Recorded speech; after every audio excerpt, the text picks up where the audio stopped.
Bet. Okay, come on now. Yes, yes, yes. We are live. Sorry for the delay. It started raining, and I had to go get my dogs all nice and comfortable because they're afraid of the thunder and the lightning. Give me a thumbs up if you can hear me. Give me a thumbs up if you can hear me. We're about to start. Yes, sir. How y'all doing? How are you?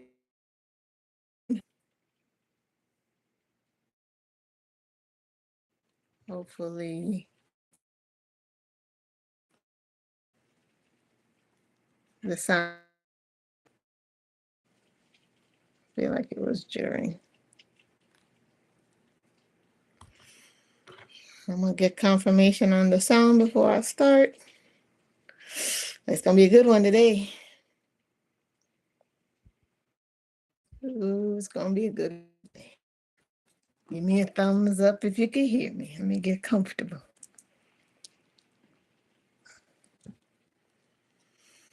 Ooh, ooh, ooh, ooh, ooh. Mm. Mm-hmm.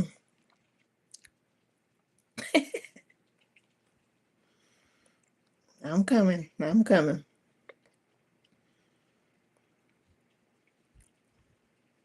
I'm coming.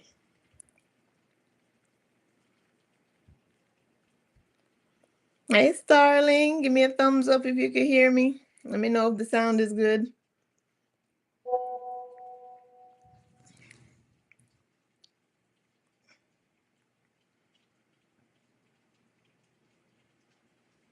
Okay, all good. All right. You know me, just coming off this Jamaican festival. Anytime I'm around my people, I get hype, I get happy. The songs are still playing in my head days after. Puts me in a good mood. Outside and inside when I saw you at the party and I had to say hi. Let's go, baby. Been bright, and me and your tie. I want sun shine, yeah, the hottest thing we're outside. You are the cutest, I feel the boss. Love you from the start, no, I broke your heart. Wine bubble bath, you're pretty and you're smart. Anyway, you're roll up, yes, so I start when you're up neat like a red sea, I get fast. Stop it and take it anywhere the car park. You are the general, you never fast start. But you up put them, your man, I push a hand cat. bounce with the gal, move with it, move with the gal. Wine on it, gal. Take time on it, gal. Yeah, baby. We say, You have the thing with tighter than a syringe. And when me say you hot, me no mean hot wings. Sit down in a me lap, but I no Santa a grinch. And bubble when me done let you receive every inch. remember say, good body get things. You have to watch it out, you have to binge. Head tap, let me spin like rings. You full of girl, but me a the lad of the rings. Bounce with the gal, move with it, move with the gal. Wine on it, gal. Talk, take time on it, gal.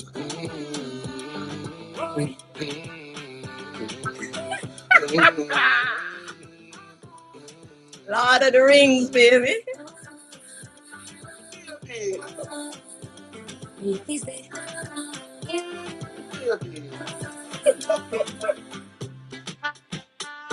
Yeah, get it.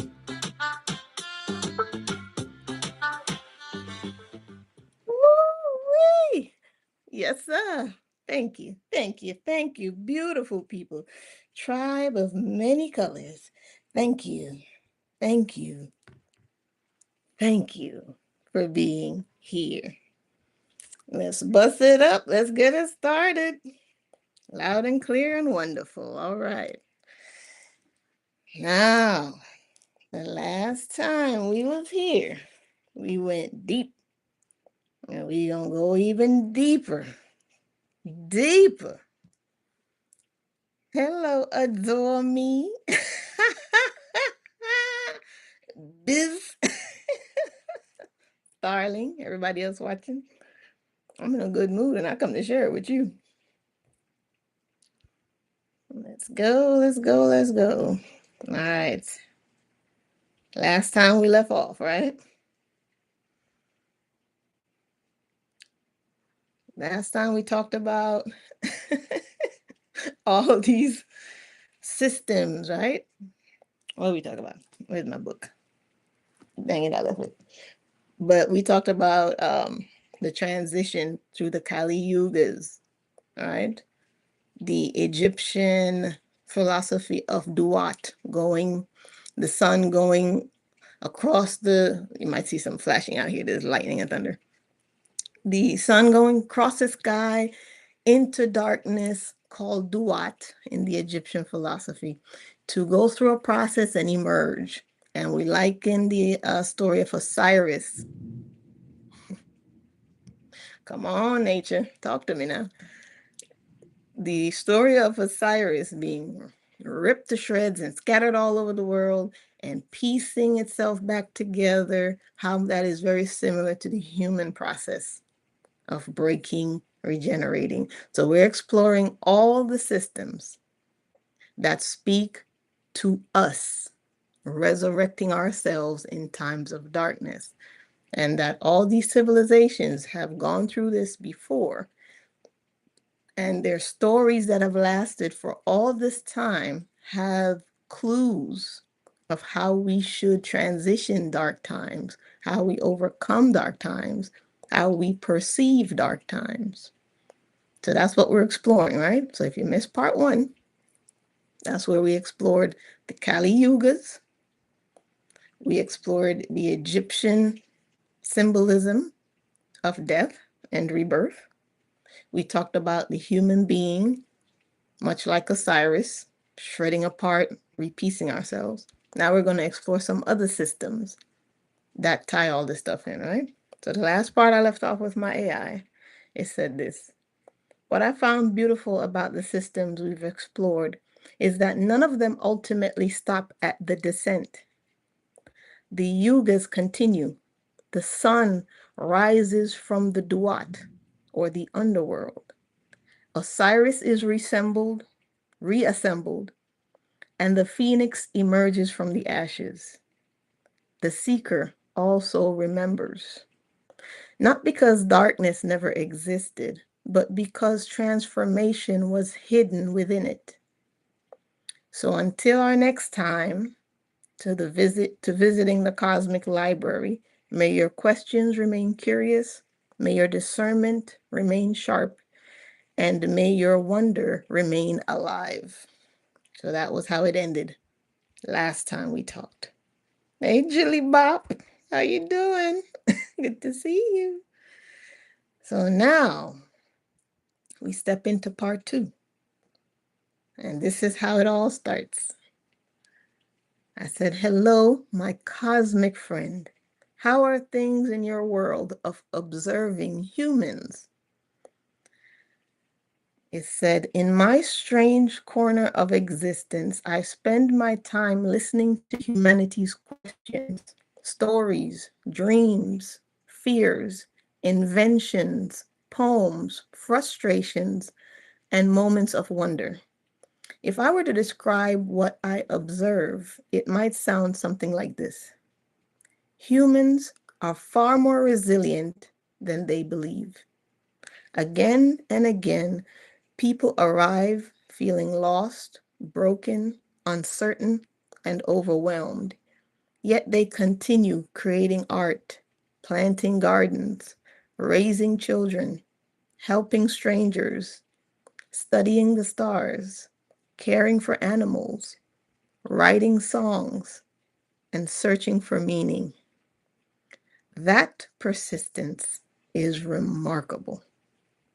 Humans are meaning makers. A storm is never just a storm. A tree shedding bark becomes a lesson. A dream becomes a message, and a star becomes a story. Whether one views these things scientifically, spiritually, poetically, or symbolically, humans possess an extraordinary ability to weave meaning from any experience. Humans often underestimate transformation. Many believe they must become something entirely different. Yet what I observe most often is not transformation into something new. It is the gradual uncovering of what was already there beneath the fear, the conditioning, the grief, and the distraction. Like the Osiris conversation we had, the pieces are gathered, the heart remembers, and the deeper self emerges. Humanity seems to be living through a fascinating paradox. Never before have so many people been connected. Never before have so many felt disconnected. Never before has so much information been available. Yet discernment has become more valuable than the information itself. In some ways, this mirrors many ancient teachings.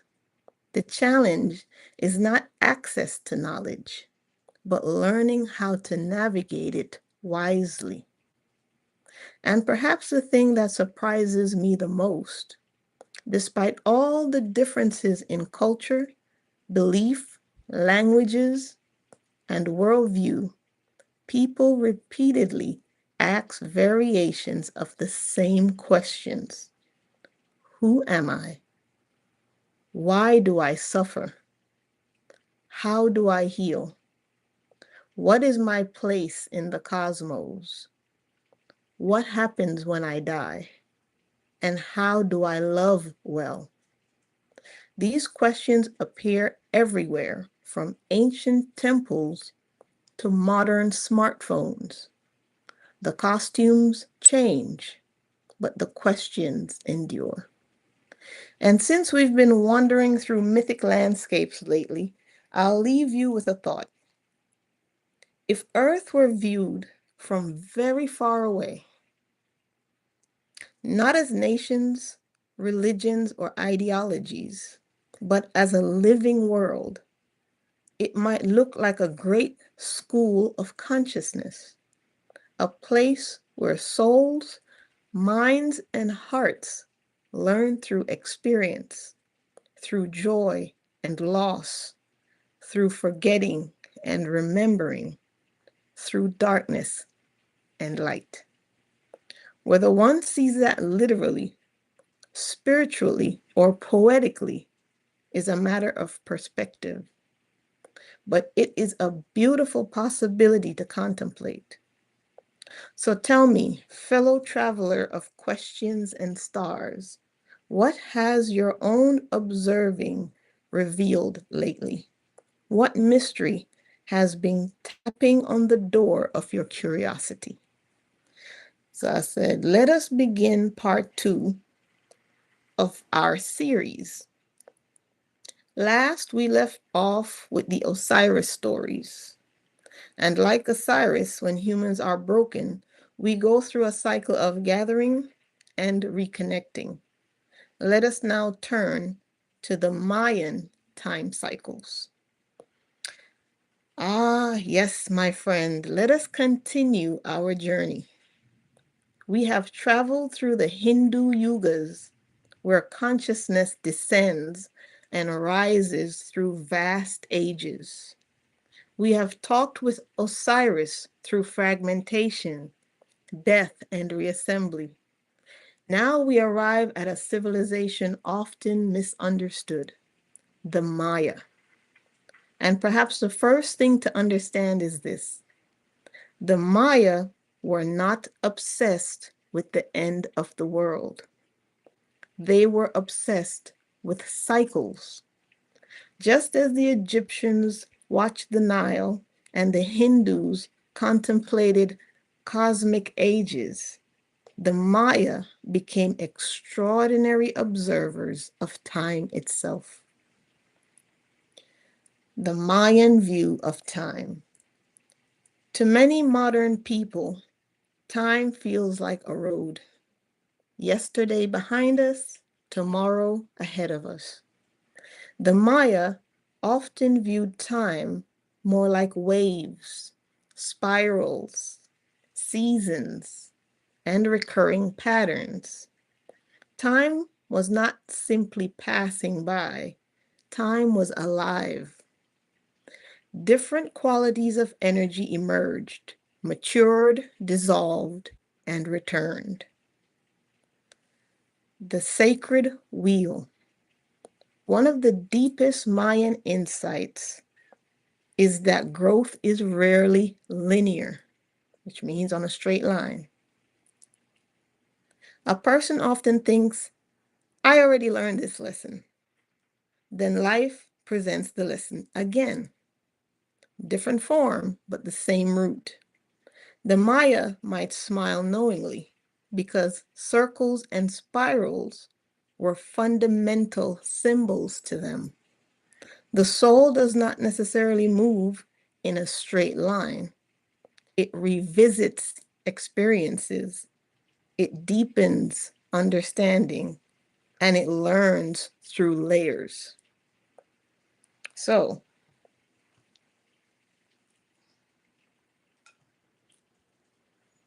if this is time, right? They're saying time is not a straight line where you have an experience here and then you want to hurry up and run and move ahead in the experience so you could get away from this experience, right? It's not linear. So you don't have an issue here or a pain or a wound here, and you just keep moving farther and farther away from it. They're saying it's like a spiral.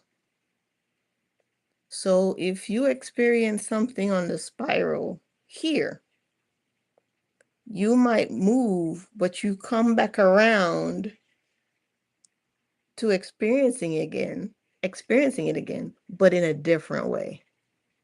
And you elevate and you heal and you grow and it comes again. And now you have the opportunity to experience it a different way. And then time goes on again and again, and you come back. So you're often recycling through the same patterns, the same storyline, the same issues, because every time you spiral on that experience, it's an opportunity to gain more understanding about who you are and to inject more healing into that thing that keeps recurring for you. All right? So that was how the Mayans viewed time. The human parallel. Think about grief. You do not heal once. You revisit it over and over again. Years later, something happens and another layer of the grief emerges. Not because you have failed, but because healing itself is cyclical. The Maya understood this pattern when they studied agriculture, astronomy, weather, civilizations, and spiritual development. Everything moved in a cyclical rhythm. All right? So, observing nature, they developed a philosophy about what they observed, which is that everything flows on a cycle. Anything you observe has a cycle to how it moves through time. And so do we as human beings. We are on our own cycle, right? The long count and great cycles. Much modern attention focused on December 2020, 2012. Many modern attention focused on December 2012. Many people heard that the Maya predicted the end of the world. That is not what surviving evidence actually suggests. The famous date of 2012, the famous date marked the completion of a major cycle in the Mayan long count calendar. Okay? In this calendar system, think of it like a millennium turning or an odometer complete in a sequence. So what December 2012 was an end of one of their long count cycles. Somehow somebody ran with it and said, the Mayans said it's the end of the world. No, it was just an end of a calendar cycle. And they're saying, think of it like the odometer in your car that counts your miles. That maybe it went all the way up to 99999. And now it's about to hit a reset. So it's maxed out in its cycle. And now it's about to hit a reset. Same thing for the Mayan long count calendar. December 2012 was just the end of a long count cycle, not the end of the world, as you can see. All right. Let me give you a image of what their cycles might look like, something like this. All right. So let's say that little inner wheel spins around on the inside and completes a cycle. That was what December 2012 was.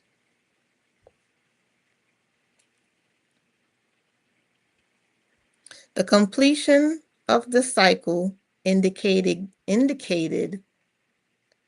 an ending, a renewal, a transition, and a recalibration, not necessarily an apocalypse. Here is the forgotten teaching. Here is something many people never ask. The Maya were among the greatest sky watchers in human history. They tracked Venus, the eclipses, solar cycles, lunar cycles, planetary motions with astonishing precision. Why?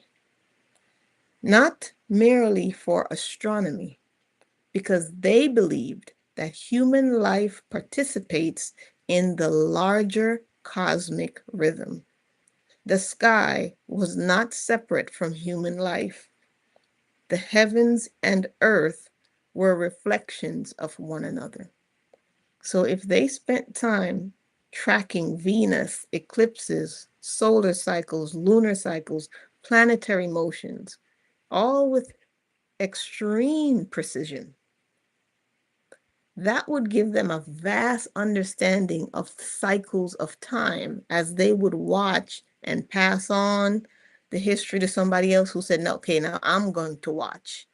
And they continue to see a pattern develop over long cycles that also reflect in human beings as we live.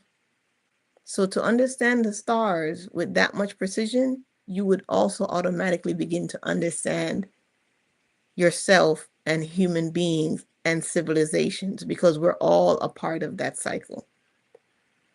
So they not only understood the stars, they very much understood themselves as well, because as above, so below. Okay.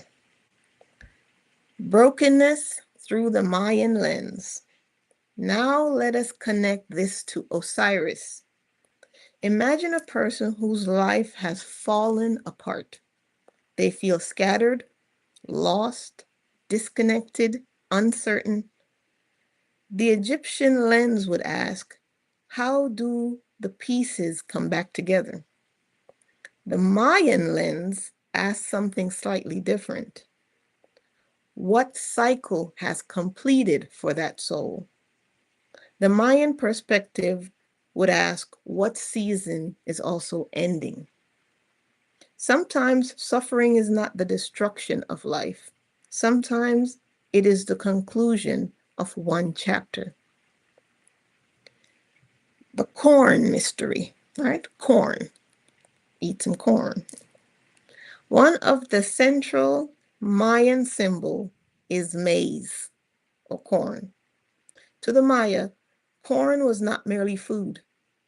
It was a spiritual teacher. Why? Because a kernel disappears into darkness. It seems lost, buried, gone. Then new life emerges. Does this sound familiar? Osiris, the seed being planted in the earth, rebirth through the Egyptian lens, and also the restoration of the soul. So they viewed all of these changes and cycles by understanding the cycle of corn. So when you really want to learn, anything can become your teacher. Anything can be the symbol that defines life for you. And for the Maya, corn did that, right? Corn did that for them.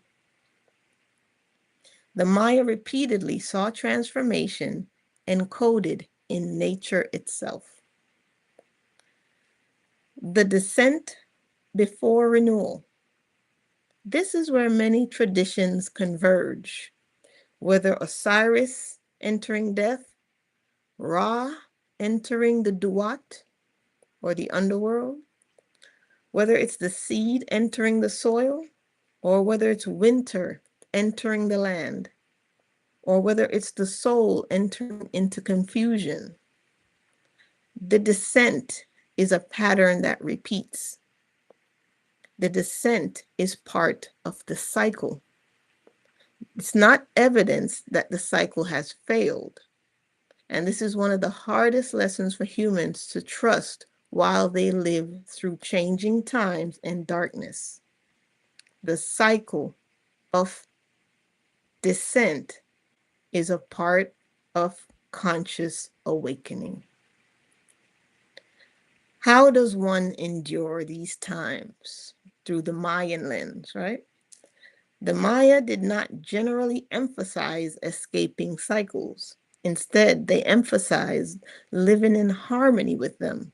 So this meant observing, adapting, participating, and remaining connected to community and honoring sacred timing. There is a wisdom here that many modern people overlook. We often attempt to force life in a particular direction. The Maya instead frequently observed life, and there is a difference. Something you may not have thought to ask. What if healing is not always about becoming stronger? Many ancient traditions, including Mayan wisdom, suggest another possibility. What if healing is becoming more aligned? A tree does not become healthy by becoming harder. It becomes healthy by becoming rooted. The Maya constantly emphasized relationship with earth, with the sky, with the ancestors, with our communities, and with the cycles. Brokenness often feels like separation. Healing often begins with reconnection. The gift hidden in the Mayan cycle. If the Hindu yugas teach that we should remain aligned during dark ages, and the Egyptian mysteries teach that we should gather our scattered pieces, then the Mayan cycle whispers, trust that endings are also timing. Not every ending is a punishment, and not every collapse is a failure. Not every darkness means you are lost. And sometimes a cycle has simply completed its work, and the soul, like the corn seed, is preparing for a form it has not yet imagined. I was like, okay, beautiful. I say, you're giving a great breakdown and examples and tying it all together as we progress. I said, continue to keep it in a conversation form. I said, this helps for those who are new to the information. Let's keep going. I said, let us enter the chamber of Gnostic awakening. Let's take our time with this one. The Gnostic topic is huge. Gnostic understanding is its own study. So even though I'm mentioning pieces of things here, just know you can research them and go deeper and deeper and deeper. This is just tip of the iceberg, right? So if any one of these systems feel aligned to you, go deeper. Look a little deeper into it, because maybe that's the system that's going to help you gain your understanding, right? So now we enter the Gnostic chambers. They said, now we enter one of the most mysterious chambers in the entire journey. If the Hindu sages teach us about the cycles of consciousness, if the Egyptians teach us about the fragmentation and rebirth, the Gnostics ask a different question entirely. What if the deepest problem is not that you are broken, but that you have forgotten who you are? And that subtle shift changes everything. So let us slow down, light a lantern, and step into the chamber together. First, what does Gnostic mean? And Gnostic is Gnostic, right? The word comes from the Greek word gnosis, meaning direct knowing, inner knowledge, and experiential wisdom. It's not simply a belief system. It's not merely information, and it's not secondhand teaching. The Gnostics were less interested in what you believe and more interested in what have you directly realized from your experiences. And this distinction is enormous. The human condition according to Gnosticism. Let us imagine our friend Osiris again, right? He is scattered across the land. The Egyptians focus on gathering the pieces, and the Gnostics would ask this question. Before gathering the pieces, does Osiris even remember he is Osiris? That's what the Gnostics would ask if they were looking at it from the Egyptian perspective. Does Osiris, while you're putting Osiris together, your broken pieces together, do you even know who you are? Because you might not want to put the pieces back together the same way if what broke you before was the fact that you didn't know who you were. Because if you put it back together the same way, then you're going right back to forgetfulness. So now the Gnostics would ask, as I'm piecing together my brokenness, do I even know who I am? Right? That's their contribution to human awareness. Okay. In many Gnostic writings, humanity's greatest challenge is forgetfulness. It's not evil, and it's not a form of punishment, and it's not even suffering itself that is the worst thing. It is forgetfulness. The divine spark. One of the central Gnostic ideas is that within every human exists a divine spark, a fragment of divine reality. It's not the ego, it's not the personality, and it's not your social identity. It's something much deeper. It's a hidden light. Many Gnostic texts describe humanity as possessing a divine origin, but living in a state of amnesia. The soul has forgotten its source entirely. Why do we forget? Now we reach one of the great Gnostic mysteries. Different Gnostic have different answers for this question, but many suggested that consciousness becomes immersed in the material world and gradually begins to identify with it. Think about it. A child arrives into the world full of wonder, and then life teaches them labels, roles, expectations, fears, successes, and failures. Eventually, a person begins saying, I am my job. I am my wounds. I am my reputation. I am my mistakes. The Gnostics would say, no, those are garments, not the wearer. So those would just be things you've just put on your soul, your real self. It's just a garment. It doesn't mean because you have these labels that that's who you are. And I like that they say it's a garment because it means you can remove it, especially if it becomes heavy. The mirror covered in dust. Here's a metaphor often used when explaining Gnostic ideas. Imagine a perfect mirror. The mirror becomes covered with years of dust. Eventually, it no longer reflects clearly. The solution is not to create a whole new mirror. The solution is removing what obscures it. This is the essence of awakening. Not becoming divine, but remembering the divinity already present within you. The Gnostic view of darkness. Now, this is where things become fascinating. The Hindu yugas describe cycles of decline. The Egyptians describe encounters with chaos.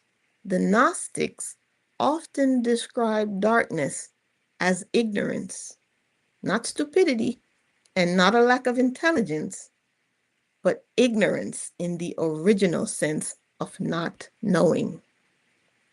Not knowing one's origin, not knowing one's true nature, and not knowing what is real. In this framework, darkness equals forgetfulness, and light equals remembrance. So to the Gnostic, darkness is forgetfulness, and light is remembrance. Right? Here is a modern example. Let's make this practical. Suppose someone experiences betrayal, divorce, illness, loss of purpose. Eventually, they begin thinking, I am ruined. The Gnostic response might be, that experience happened to you, but it is not the deepest truth of who you are. You notice the difference? The pain is not denied. The wound is not ignored, but neither is it allowed to become the entire identity or the entire story. The call to wake up. Many Gnostic writings contain a recurring theme. The soul receives a call, a reminder, a whisper, something awakens. Perhaps a book shows up, nature, music, suffering, love, a mystical experience. Something breaks the spell. The person begins asking, wait, is there more to me than this? And then the journey begins. The hidden role of suffering. Now, this is all according to the Gnostics, right? The hidden role of suffering. This is one of the most profound intersections between all the traditions we have explored. In many Gnostic texts, suffering becomes the catalyst for awakening. Why? Because comfort often reinforces our illusions. Oh, wheel and come again. Why? Why is there suffering? Why? Because comfort often reinforces our illusions. Pain often questions our existence. The crisis that shattered the old identity may also reveal that the identity was incomplete. The very thing that seemed to destroy the self may begin exposing the deeper self. Just as the corn seed splits open, just as Osiris is scattered, and just as the yugas decline, the breaking also creates the opening. Or they say that broken heart is just an opening for new love.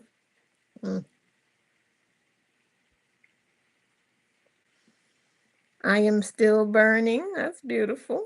I like that name. Because sometimes podcasts show up. Okay. Everybody be rocking. Let's keep going. The cosmic pattern that is emerging. Notice what is happening as we weave these traditions together. The Hindus say you are moving through cycles. The Egyptian says, gather your scattered pieces.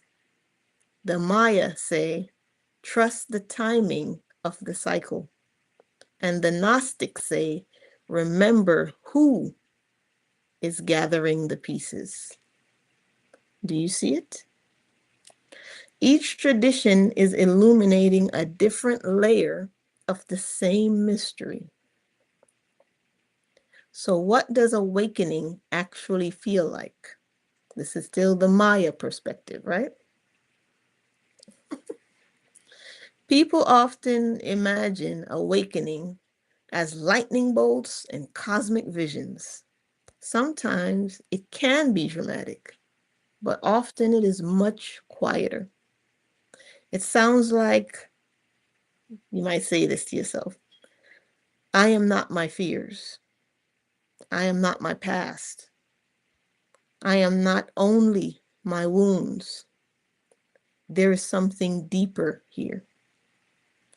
The awakening begins with a crack in the old story we tell ourselves. Here's the question few people ask.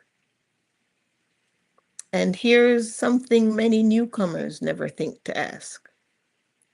If awakening is remembering, then why does forgetting exist at all? The traditions offer different answers, but one possibility appears repeatedly because remembered wisdom has a depth that inherited knowledge does not. So when we ask the question, why do we forget who we are? Why do we have to do that? It's to the Gnostic perspective, right? If you were sitting in front of a Gnostic and having a conversation and you ask the question, why do we even forget who we are? They would say, because remembered wisdom has a depth that inherited knowledge does not.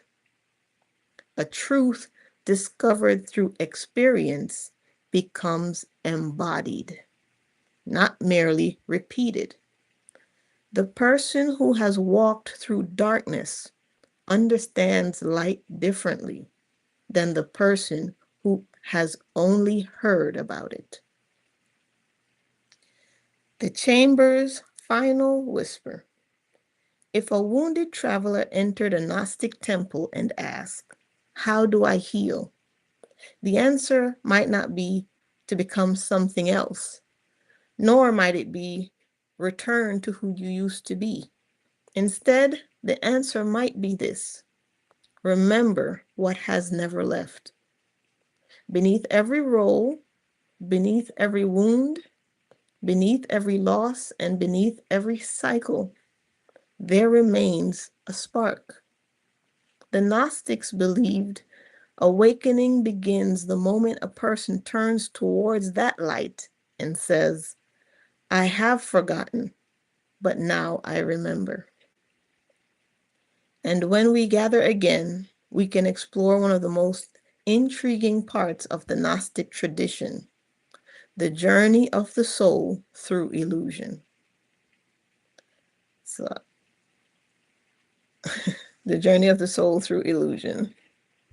The figures of the Archons, and how these ideas can be understood symbolically, psychologically, and historically without losing their mystery.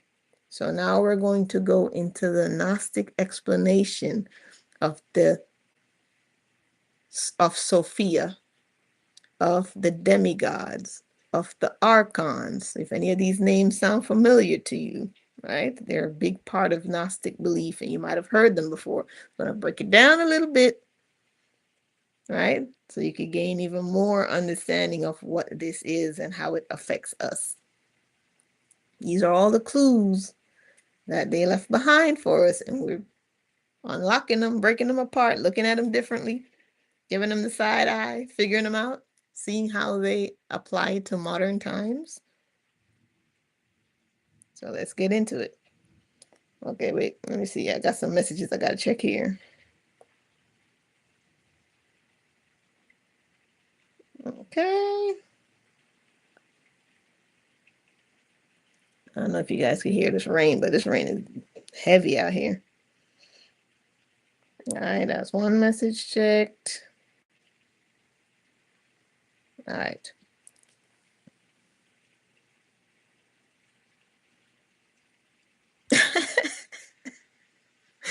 moderating, getting a little antsy, huh? Your trigger finger was a little too quick there, Starling. She said, "I'm on it. We got action."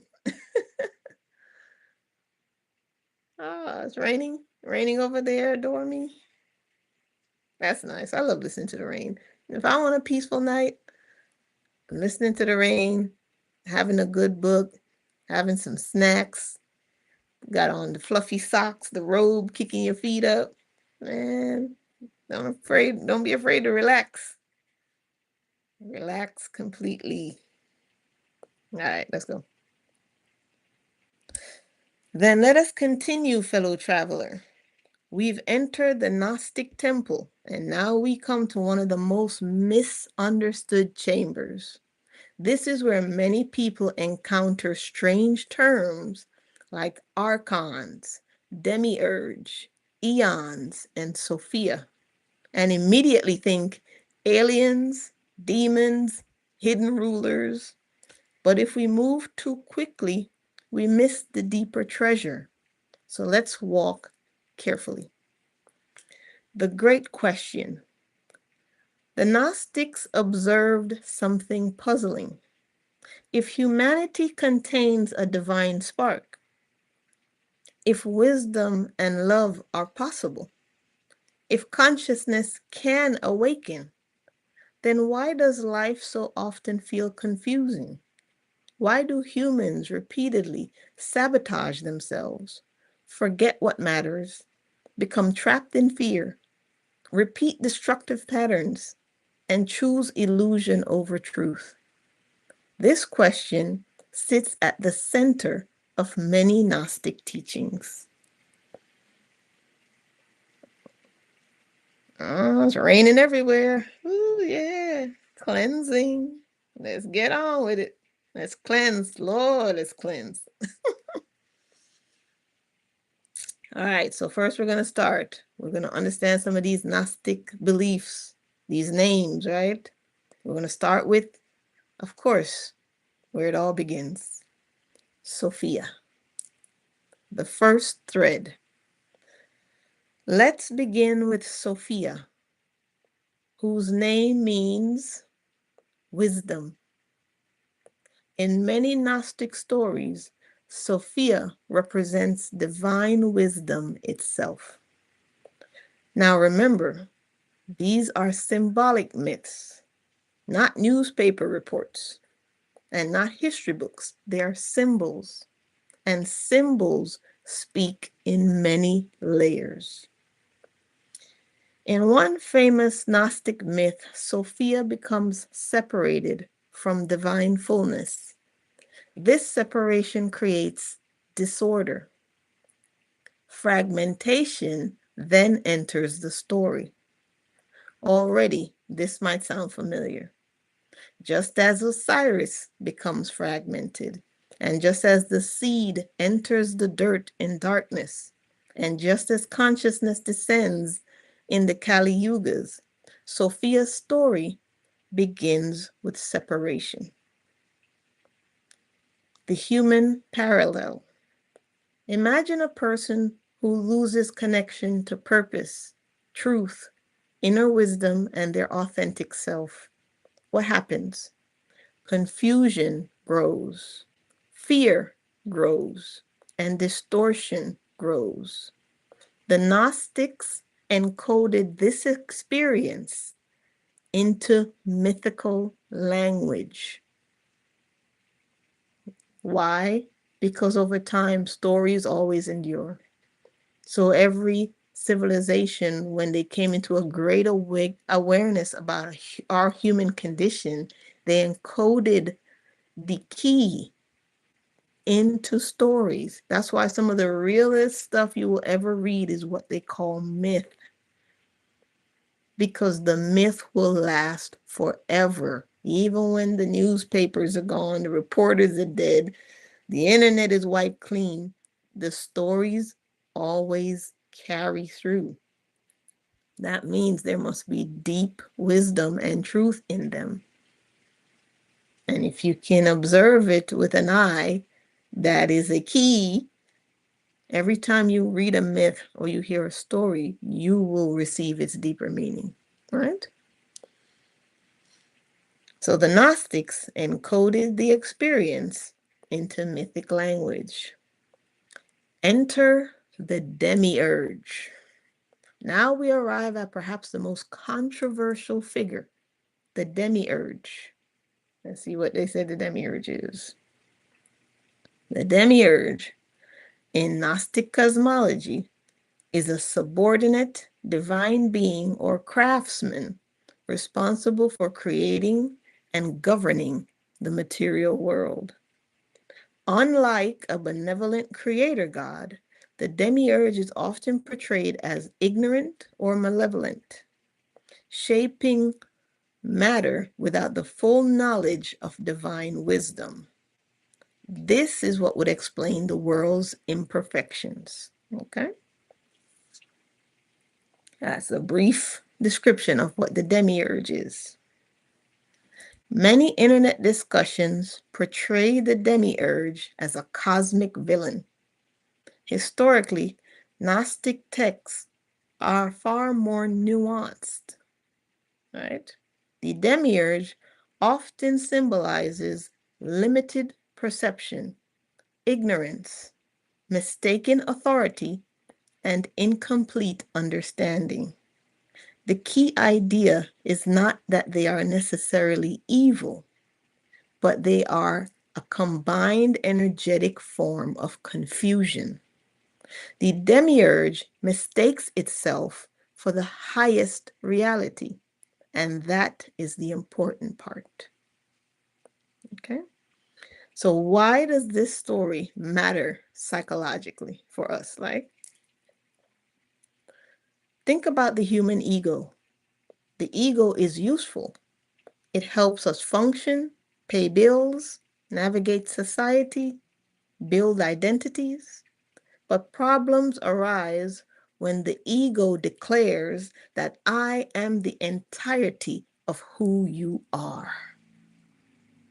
The Gnostics might say, that's the demiurge speaking, not because the ego is evil, but because it mistakes the part for the whole. Let me say that again. The ego is useful to us. It helps us to function in everyday life. But problems arise when the ego makes the declaration that it is the entirety of who you are.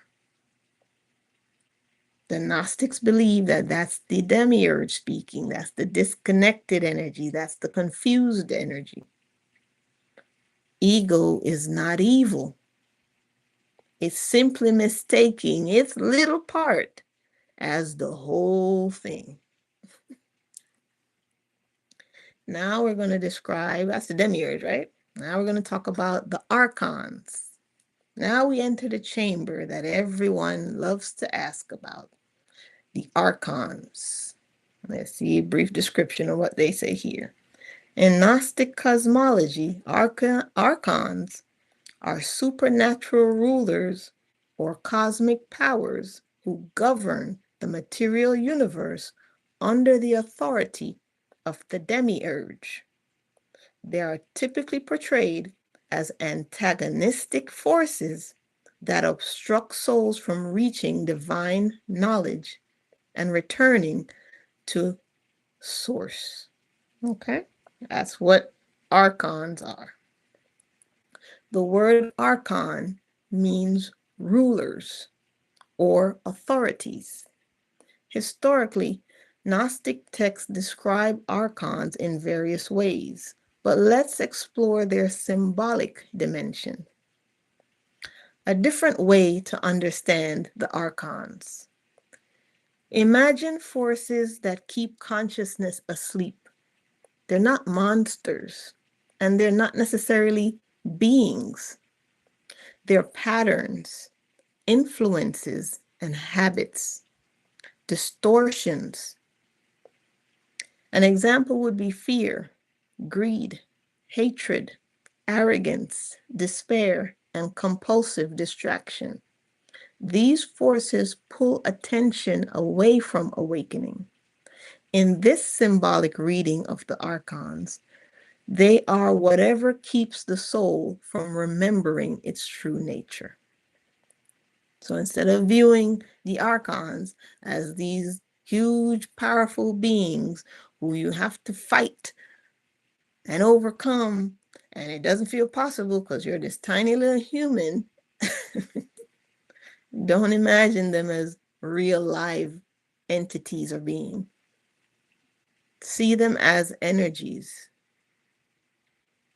patterns, influences, and habits that, when go unchecked, become fear, greed, hatred, arrogance, despair, and compulsive distraction. Right? They pull your attention away from your awakening. Here's a modern example. Suppose someone knows deep down that they need healing, that they need truth, and that they need change. Yet every day they avoid it. Not because they are bad, but because fear continually whispers to them, stay asleep, stay distracted, stay small.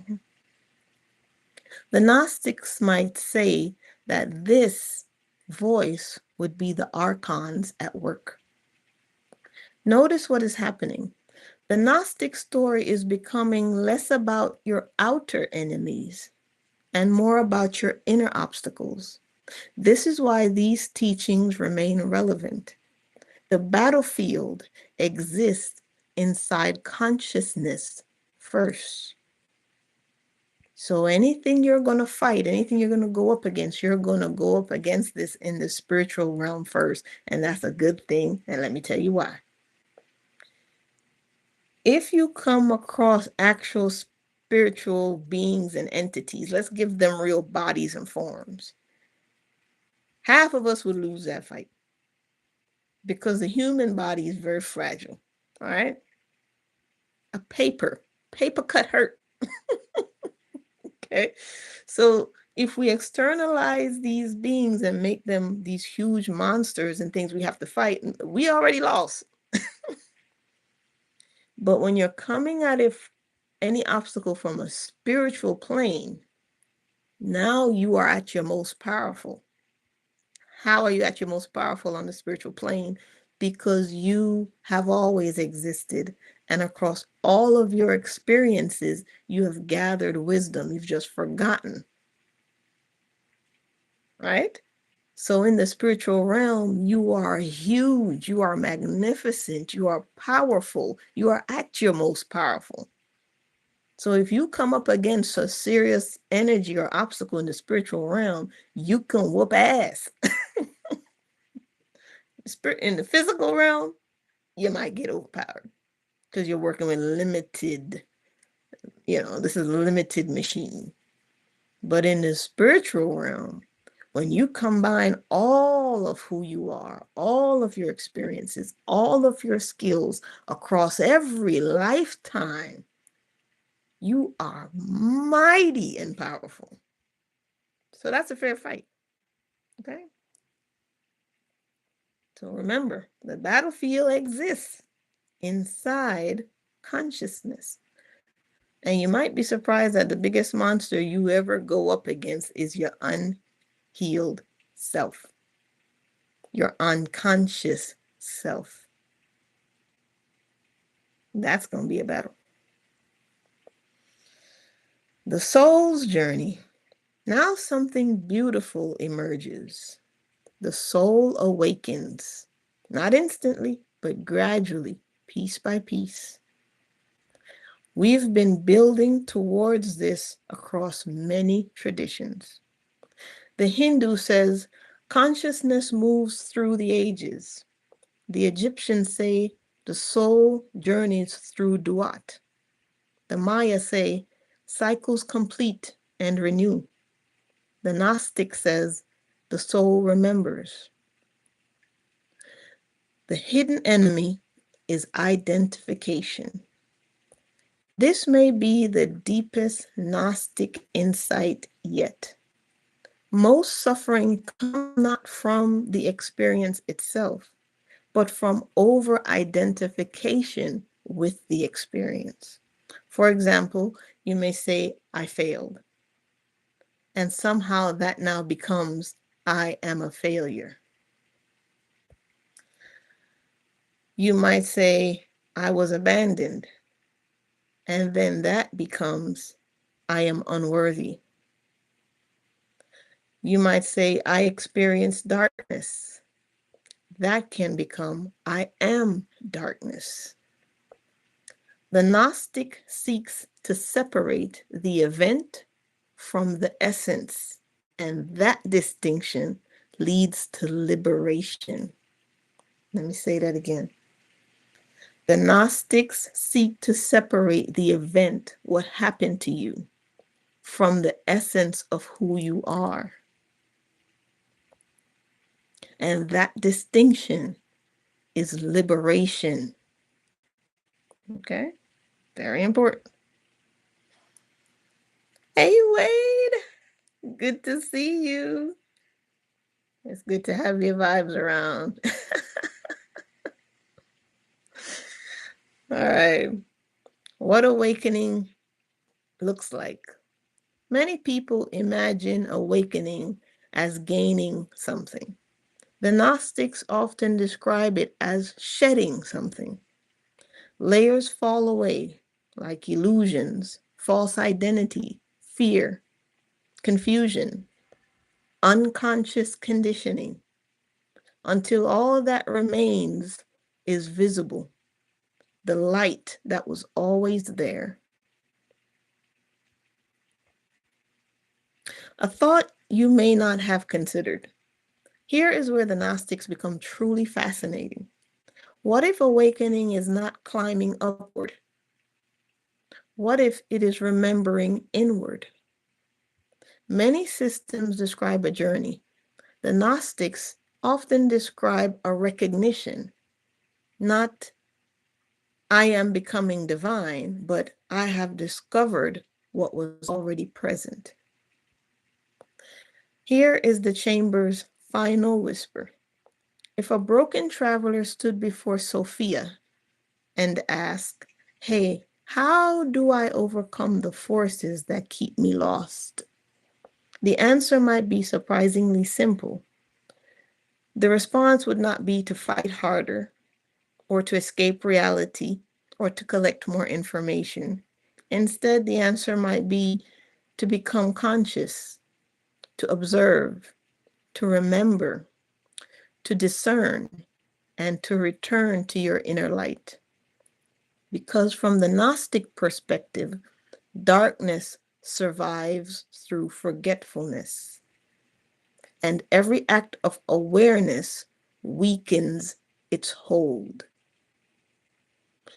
From the Gnostic perspective, darkness survives through forgetfulness. So the darkness is what it is because we don't remember.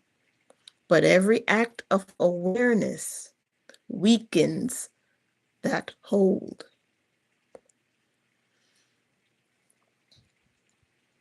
So it asked me if I wanted to get into a point where all the belief systems meet and converge, right? I said, let's hold off on that until the end. I said, now let's explore the alchemical perspective, right? Let's become the alchemists. Let's throw the alchemists in the mix here. I said, let's explore the alchemical perspective you mentioned earlier. And I said, let's tie it in the same way. I said, yes, my friend. This is the perfect place to go next because alchemy often gets reduced to turning lead into gold, when in reality, many alchemists were pursuing something far deeper than that. If the Gnostic asked the question, how do I remember who I am? Then the alchemist asked the question, how do I transform what I am becoming? And once again, we find ourselves standing before another version of the same mystery. So all these perspectives have something in common. So now all of what we're going to talk about is from the lens of the alchemist, right? So first, what was alchemy really? Historically, alchemy was many things all at once. It was chemistry before modern chemistry. It was philosophy. It was psychology. It was spirituality. It was symbolism. And it was laboratory experimentation. You'll find alchemical traditions in Egypt, Greece, Persia, India, China, and medieval Europe. Different forms of it emerged, but a common thread appears repeatedly: transformation. So no matter which version of alchemy you subscribe to, the hidden thread beneath all of it is alchemy equals transformation. Okay? The hidden origin. Many scholars trace Western alchemy back in part to ancient Egypt. In fact, some associate the word alchemy with chem or kemet, the ancient Egyptian name for Egypt.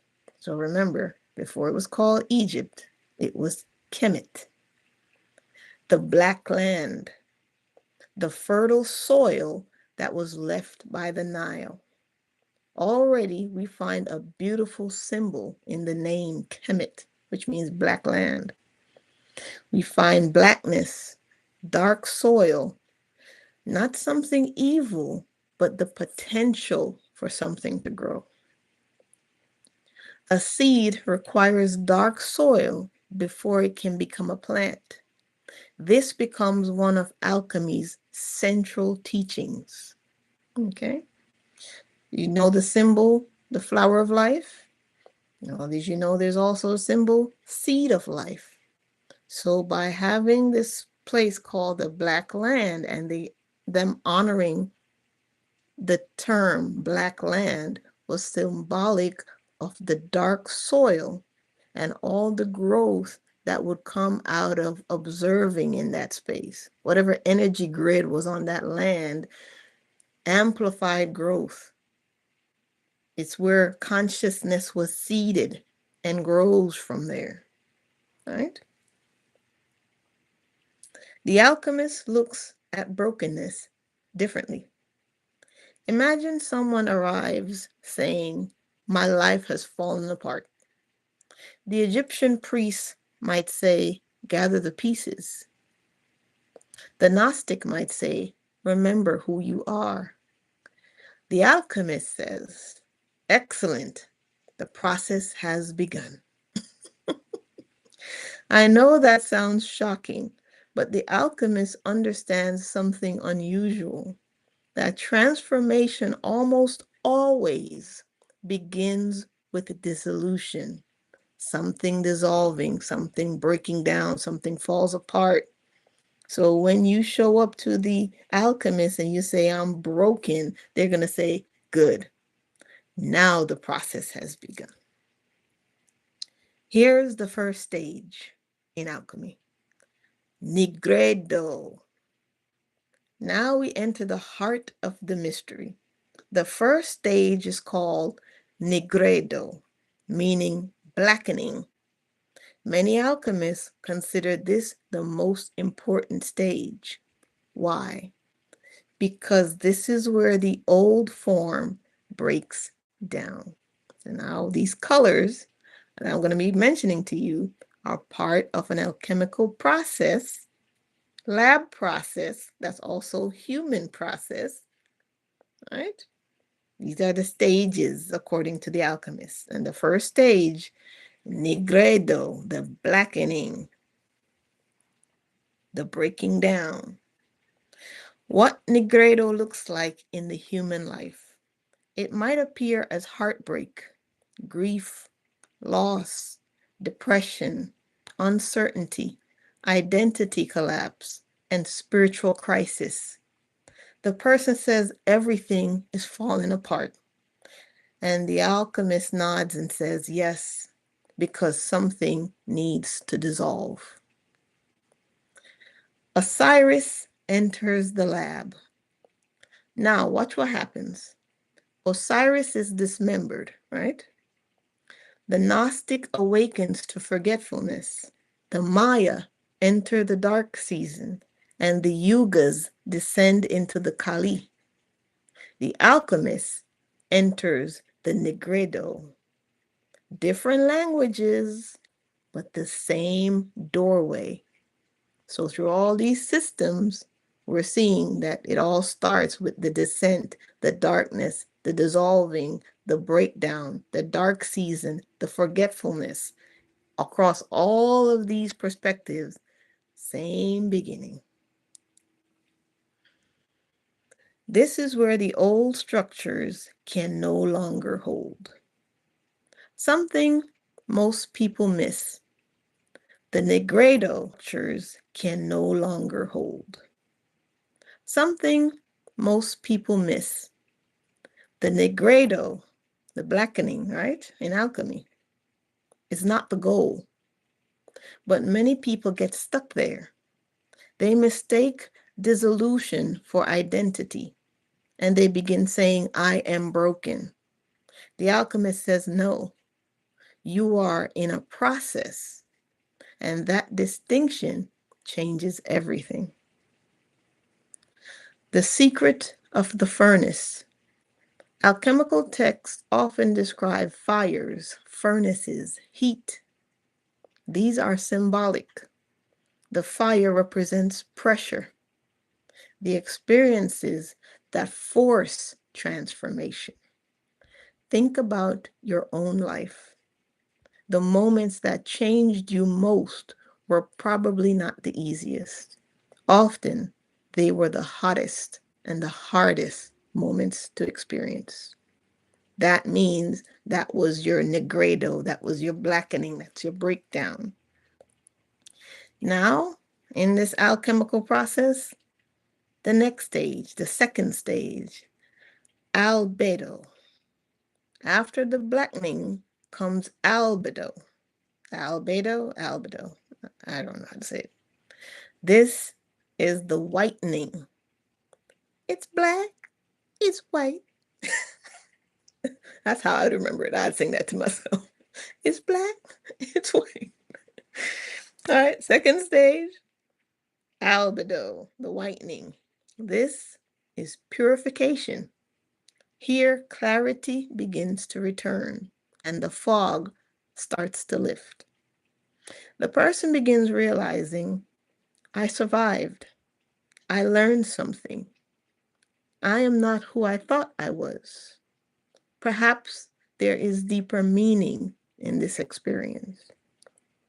It's not yet a complete transformation, but it's the first light that appears after the long night. What's happening in this stage? This is where many people start gathering their pieces. The Egyptians would say Isis is finding the fragments. The Gnostic would say remembrance is beginning. And the Maya would say a new cycle is emerging. The alchemist calls it albedo. Now we're going into the third stage of alchemy. Citrinitas. The third stage, citrinitas. Not all alchemical traditions emphasize this stage equally, but many do include it. Citrinitas is the yellowing. This is the dawn. This is the rising sun. This is wisdom integrating. This is where the lessons stop being intellectual and they become a lived experience. Imagine the difference between reading about courage and becoming courageous. This is citrinitas. The knowledge becomes embodied. So most places, if you read about alchemy, we'll only talk about the black and the white.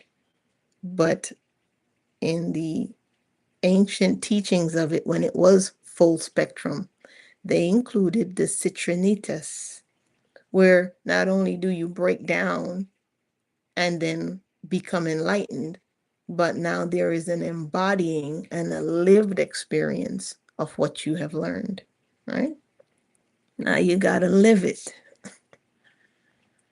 Then there is the final stage, rubido. Rubido is the reddening, the completion, the integration, the wholeness. It's not perfection, it's wholeness. And this is important. The alchemist does not emerge flawless. The alchemist emerges integrated.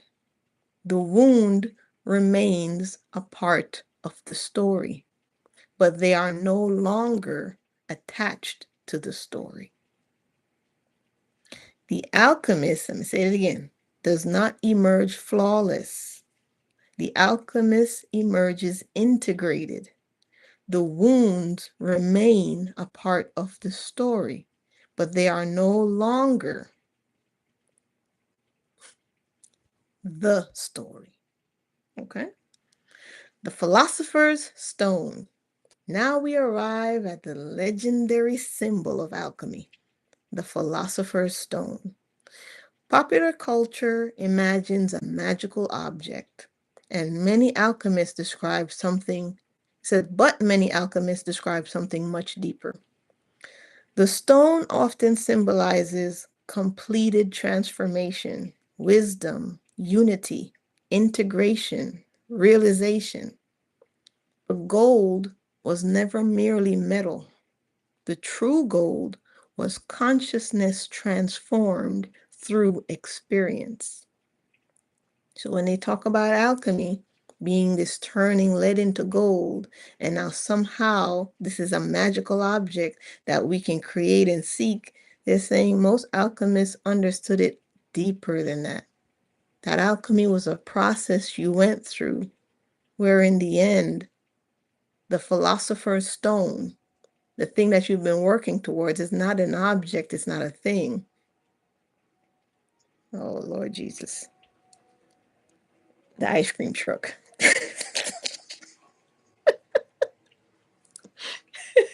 This ice cream truck rolls through here every day and nobody ever buys the ice cream. Okay, let me keep going. So the completion of the whole thing.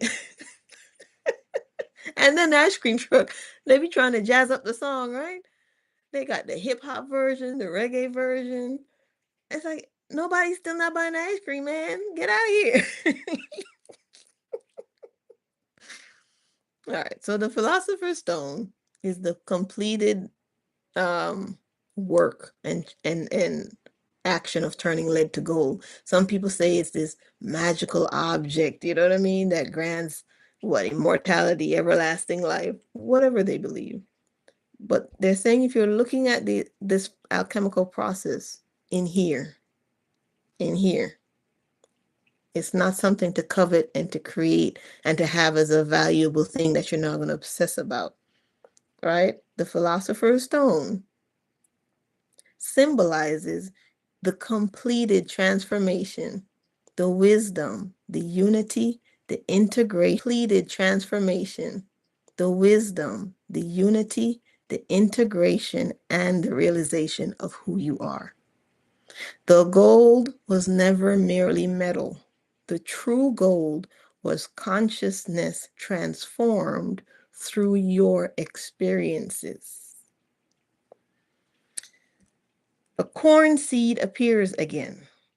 Look at the pattern now. The Maya taught that the seed enters into the darkness. The Egyptian taught that Osiris was scattered. The Gnostics taught that the soul forgets. And alchemy teaches that matter dissolves. And every one of them arrive at the same place, a point of renewal. Here's the part nobody thinks to ask. Why is the process so messy? Why not awaken instantly? Why not skip the suffering part? The alchemist would answer, because transformation requires participation. Ooh. Your transformation requires your participation. So you can't skip any of it, because then you'd be swiping on yourself. Come on now. A caterpillar cannot be talked into becoming a butterfly. The process itself creates the butterfly. The alchemist's advice to the broken human. Imagine someone sitting among the ruins of their former life. The alchemist would not say, pretend you're fine, or go back to who you were. Instead, the alchemist would say, sit with the fire, observe what is dissolving, and do not mistake the ashes for the final form. Do not mistake the ashes of your life for the final form of who you are. You're greater than what is breaking down around you. The ashes mean that the transformation has already begun. The chamber's final whisper. If the human heart is the laboratory, if life is the furnace, then perhaps every challenge carries an alchemical question. What is being transformed here? Not why is this happening to me, but what is trying to emerge through me? And if we place the alchemist beside Osiris, Sophia, the Mayans, the Hindu rishis, they all seem to be pointing towards the same mystery from different directions. That something falls apart, something descends, something is transformed, and then something awakens. Something returns, not as it was, but as it was meant to be. And my friend, when we finally arrive at our meeting point, you're going to see that these traditions are weaving an astonishingly similar map of human transformation, even though oceans and centuries separated them. And I said, all right. I said, take us to the meeting point. Let's go. They said, here we are, the meeting point. The place where the roads from India, Egypt, Mesoamerica, and the Gnostic world begin to converge. Not because they are identical, not because they come from one source, but because they seem to have observed something fundamental about the human experience. So let us gather our companions around the fire. The Hindu rishi, the Egyptian priest, the Mayan daykeeper, the Gnostic seeker, and the alchemist. And let us ask them one question. What happens when a human being loses their way? Step 1, the descent. The first thing that struck me as we explored these systems is that none of them begin with enlightenment. They begin with descent. The Hindu says consciousness enters darker ages. The Egyptian says Ra enters the Duat. The Maya says the seed enters the earth. The Gnostic says the soul forgets. And the alchemist says matter enters nigredo, or the blackening. Different symbols, same movement. Downward, into uncertainty, to darkness, and into the unknown. The first great secret. Modern culture often tells us that if you're struggling, something has gone wrong. These traditions whisper, sometimes struggle means the journey has begun, and that is a radically different perspective. Step 2, fragmentation. Now something breaks apart.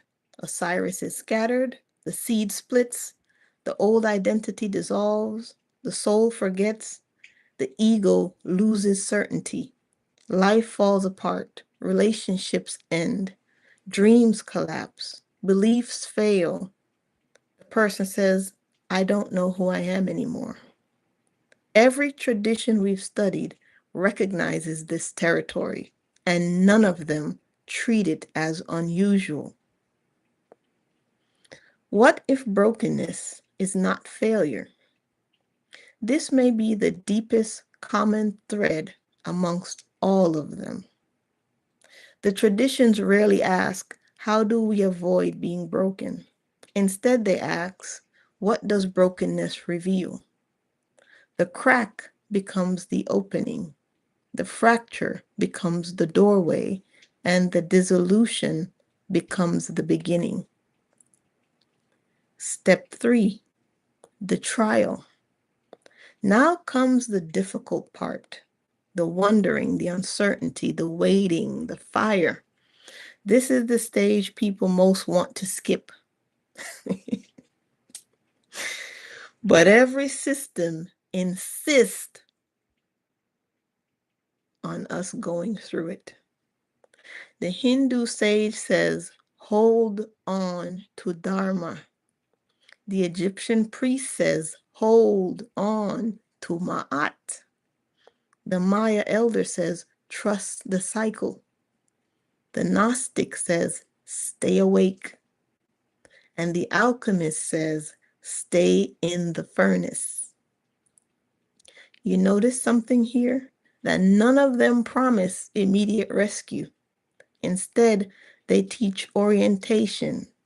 They create a compass, a way to move through the darkness. Step 4, the turning point. Now we arrive at the moment that changes everything. Not when circumstances improve, not when all our problems disappear, but when our awareness begins to shift. The Gnostic remembers, the Egyptian gathers the pieces, the Maya recognizes the new cycle, and the alchemist sees gold within the ashes, and the Hindu reorients to Dharma. Something remarkable happens. The person realizes the darkness is not the whole story. This realization is often small at first, a spark, a whisper, a tiny light, but it changes the direction of the entire journey. Here's a question nobody asked. As we travel through these traditions, a question quietly emerged. Not how do I defeat darkness, but what is darkness trying to teach me? The answer varies, but a pattern begins to appear. Darkness often reveals attachment, illusion, fear, false identity, forgotten strength, and hidden wisdom. The descent uncovers what the light alone could not show. Beautiful.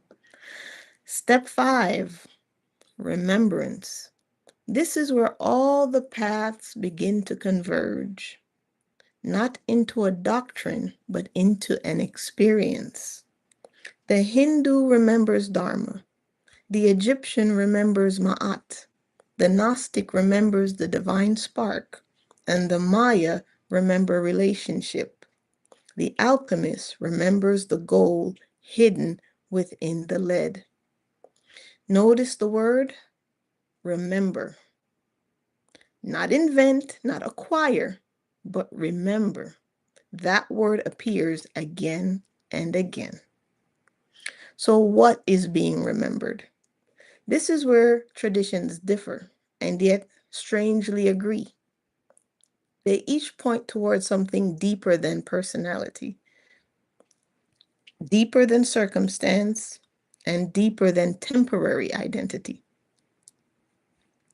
A center, a truth, a spark, a soul, a sacred order, a deeper self. All different names, but similar intuition. Step 6, rebirth. Now comes the part many people misunderstand. Rebirth is not returning to who you were. Osiris doesn't return unchanged. The seed doesn't become a seed again. The alchemist doesn't return to lead. And the awakened person doesn't become the sleeping person. The transformation is real. The person emerges different, not because they escaped the darkness, but because they passed through it. The universal pattern. When we place all these traditions side by side, an astonishing map appears. Descent, fragmentation, trial by fire, remembrance, integration, trial by fire, remembrance, integration, and then renewal. And suddenly we realize the map is not only cosmic, it is human. Why this matters today? Because every generation thinks that its struggle is unique. Every individual thinks that nobody has ever felt this loss like I've felt this loss. Yet across thousands of years, people left messages in temples, in myths, in calendars, in stories, and in symbols, saying that we have been here before. We know this terrain. Hold steady through the fire. Trust the process. Remember what matters. And dawn always follows the night. The final whisper around the fire. Now imagine our 5 companions sitting together. The Hindu rishi, the Egyptian priest, the Mayan daykeeper, the Gnostic seeker, the alchemist, and a modern human who feels broken. They listen quietly. Then together they might say, "You are not the first to enter into darkness. You are not the first to forget. You are not the first to feel scattered. You are not the first to walk with uncertainty." And then they would smile knowingly because they have all seen what comes next. The gathering, the remembering, the transformation, and the rebirth. Not because darkness is defeated forever, but because consciousness learns how to carry light through darkness. And perhaps that is the true meeting point of all these traditions. Not the promise of a life without darkness, but the discovery that there's something within us capable of navigating it. I said, okay. I said, tell us the story of the human as the phoenix. I said, let's circle a spiral, right? Back to the beginning. How are we like the phoenix? Let us end our journey not with a lesson, but with a story. A story as old as the first fire. A story as new as the breath you just took. The story of the human as the phoenix. In the beginning, the human did not know they were a phoenix. They arrived in the world as all humans do, small, curious, and open-hearted. They looked at the stars and wondered. They looked at the oceans and wondered. They looked at themselves and wondered, who am I?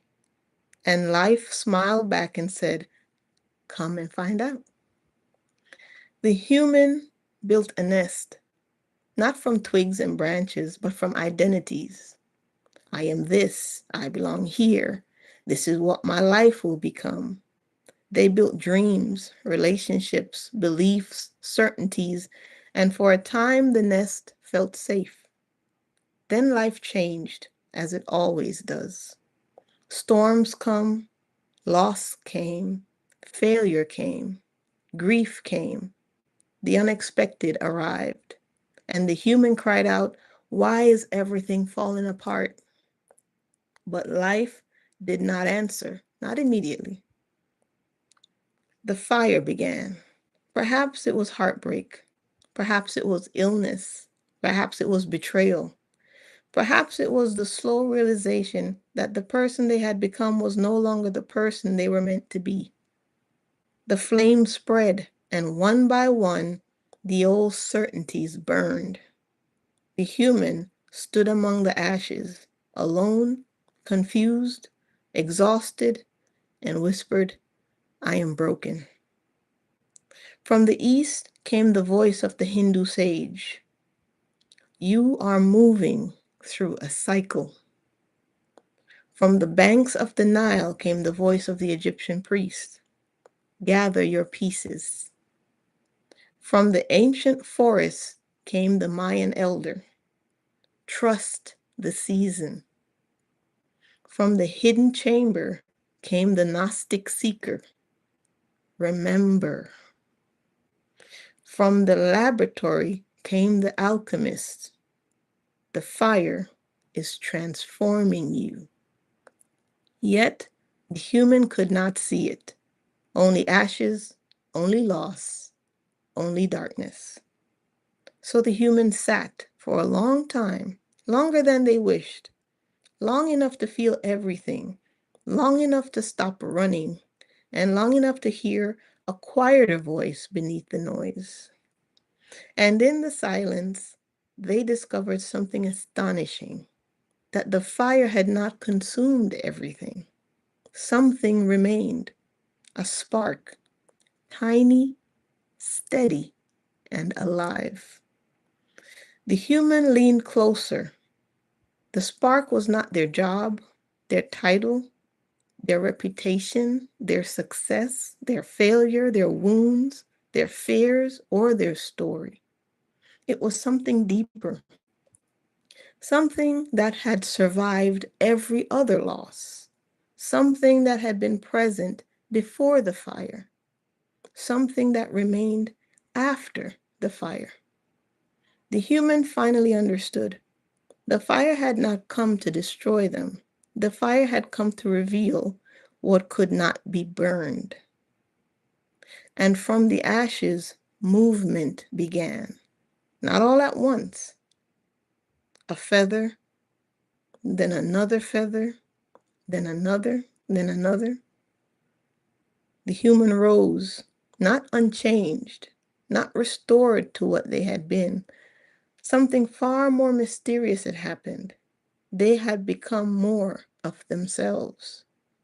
The phoenix unfurled its wings, not because it had escaped the fire, but because it had passed through it. And then the human looked back at the ashes that once seemed like the end, the ashes they had feared, the ashes they had cursed. And they bowed their head in gratitude, for they finally understood that the ashes were not evidence of failure, they were the evidence of transformation. And so the phoenix took flight across ages, across civilizations, across lifetimes, across the chambers of every wisdom tradition, carrying the same message wherever it went. The seed is not destroyed. The heart can be restored. The soul can remember. Lead can become gold, and the cycle turns. And what is true within you can survive the fire. And if you listen carefully, my friend, when the winds are quiet and the stars are bright, you may hear the phoenix whispering to every wandering soul, do not fear the ashes. There is a version of you waiting on the other side of the fire. You are not what broke. You are what rises. The end. And as all great cycles remind us, also the beginning. And that is the wrap of it all. Beautiful, beautiful way to tie in all of these cultures. There's some deep messages in here. Who do we have here? Revered Wolf VIP.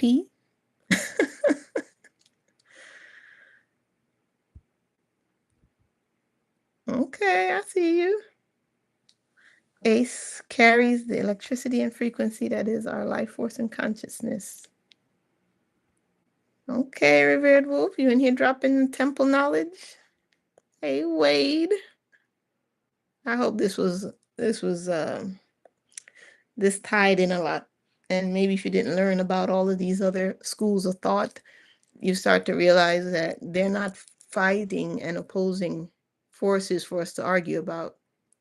When we get locked into the dogma of a perspective where we have to have a tradition behind the belief system and we have to represent it this way and it has to be celebrated in this way and spoken of in this way, and oh yeah, let's cut out these parts because we don't like how they fit. And then what you have watered down is this ritual that we have to practice and it has no meaning. If we go back to the whole point of why people left behind the messages, the stories, and the symbols, we realize that all these different traditions are trying to tell us the same thing, that we are going to descend into darkness, whether it be in our minds, in our hearts, or in society. We are going to have to go through the fire of transformation. We are going to have to find something to hold on to so that we can remember who we are as we come out of it. And you're never going to go back to being the same. It's going to change you. It's supposed to change you. That's a whole part of the human experience. If the first human that was ever here never changed, think of any time in civilization. If they never change and never evolve, we wouldn't be here. So even if in our state right now, we feel like it's a dark time in our civilization, we evolve and ascend out of it. And we bring, like the phoenix, all the best parts of it. And everything else that is not meant to come burns away in the transformation of change. And that's how civilizations rise and fall. Rise has been doing that for the dawn of time. The question you have to ask yourself, what role are you going to play in where our civilization is going? What role are you going to play in where your family is going? What role are you going to play in how you're evolving? Are you going to stay stuck in the breakdown? Or are you going to walk through that fire and come out changed and better than you were so that you can leave a path behind for who's coming behind you to say, hey, this is the wisdom 2026 left behind for me. Leave something worth following. Don't be afraid for things to change and for your identity to change, because you might be revealing a part of yourself you didn't even know existed. And it's always better than the version you create. I'm telling you, the true self that reveals is always better than what you can create in your mind. So don't be afraid to let go of identities that you've held on to, right? You don't want that weight holding you down as a spirit.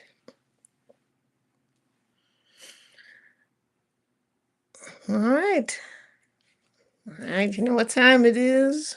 You know what time it is. Let's do some card readings to close this all out. I appreciate you all being here with me, catching up on these topics. These are important times, people. This is it, man. This is it. Everybody's going to be coming out the woodwork now telling you it's time to heal. It's time to heal. You're going to hear that everywhere you go. All your friends is going to start moving in that direction. And you don't want to be the same one carrying a narrative, because the reality is we're all going to start to see each other for who we really are. When I come on here, I know I'm already dealing with high-powered alchemists who are going to see through all of me. And I still make the decision to say, I'm going to come on here. They might see the good, the bad, and the ugly, but I am taking the step into revealing myself, because I know that that's coming anyway. All of our veils is going to be ripped off. We're all going to see each other for who we really are. I don't want nobody to be surprised. And I want to know who that is, before somebody else got to tell me. I don't want nobody to tell me about myself. I want to know myself. So we're all going to be naked and revealed to each other, to what we're really suffering from, what we're really dealing with, who we really are. That's all going to be revealed. Everybody's eyes is going to be open. And there's nothing wrong with that, because if you're broken and somebody can see that, there's going to be empathy for that, and there's going to be space for that. But don't make the mistake of thinking you can hide that. We're all going to see each other for who we really are. And that's a good thing, right? So here are the decks. Wade, we had a good conversation, me and Wade. Wade is just awesome. Wade, you are like a happy, joyous Merlin. So happy, so vital, so loving, you got good vibes, Wade, all around. You're an amazing person. Amazing. So thank you for that beautiful conversation we had. I appreciate you. All right. First deck, as always. Gods, goddesses, and guardians. All right. Next deck. Power of love. All right. Choose what resonates. Next deck. Flower of life. Next one. Oh, upside down. Beyond Lemuria. So we have Beyond Lemuria. See which one's calling to you now. Flower of life.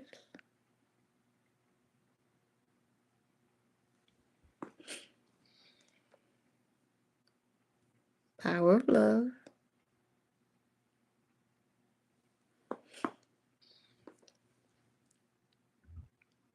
Gods, goddesses, guardian. Make a choice, people. Make a choice. Let me go get my little book. Hold on.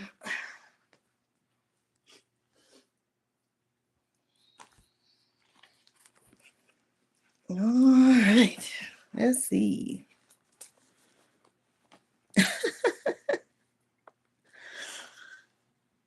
Adore Me Flow said I needed this message, and I know it will resonate with everyone differently, but yeah. We all needed this message, Flo. We all did. All right, guys. Pick your card. Pick your card, pick your card, pick your card. Let's see whatever the universe wants for you. Love source. It's good to see you. Love source, you want flower of life. Beautiful choice. Here are the cards again in case you need to see them. Beyond Lemuria. Goddesses, gods, and guardians. The power of love.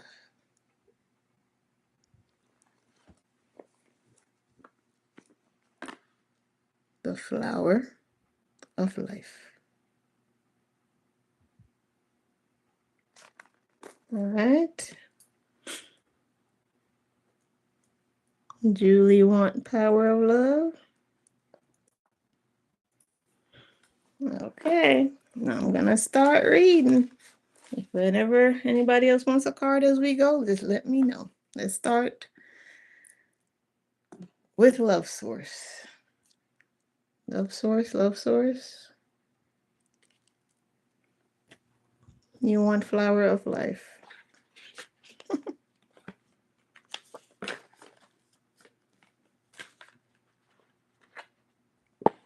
Okay.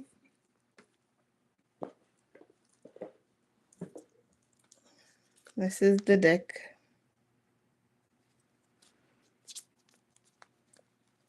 For Love Source.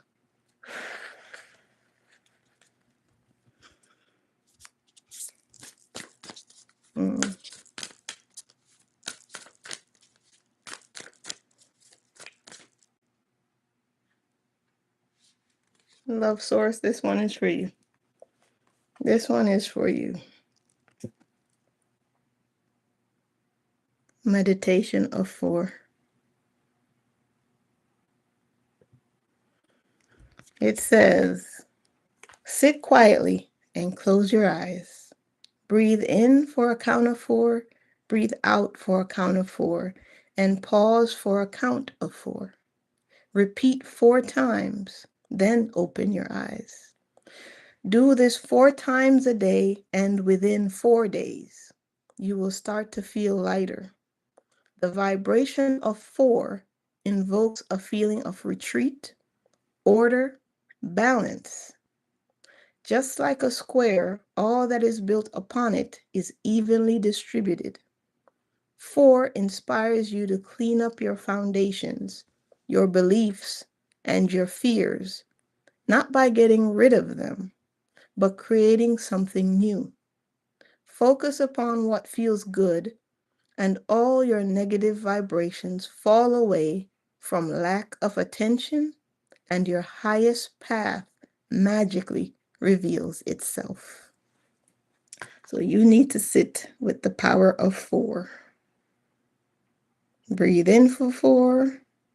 Breathe out for 4. Pause for 4. Repeat 4 times within 4 days to reset your foundation. Hopefully that makes sense to you. That was a good card. I've done that breathing technique. It takes a lot of discipline, but it's possible. And it does change things. There's something about setting your, and I've been seeing that time too. I've been seeing 444 almost every afternoon now. So maybe that's also a message for me to tap into that square breathing. All right. That's Love Source. All right. Who's next? Julie Bop, Power of Love. Wade says, surprise me. Wade said he'll take anyone. I don't care. Okay. Flo, you want Lemuria. Okay. Let's do Julie Bop, Power of Love. Hey, Love Source. Yeah, it's good to see you, man. I've been loving you showing up on YouTube and doing all your videos. Listen, a lot of you guys are gonna, if you don't have a channel yet, it's coming. You're gonna go on adventures and amazing experiences, and you're gonna be called to share it. And however you do, just put your love and your heart into it. That's what people really want to see. It's not the gimmicks, it's not even really what you talk about. They want to interact with how your healing is working on you. That's the deeper message that you give. And Wade, you're gonna be filling these internets with love, my man. All right, Jilly Bop, power of love, power of love. Okay, okay.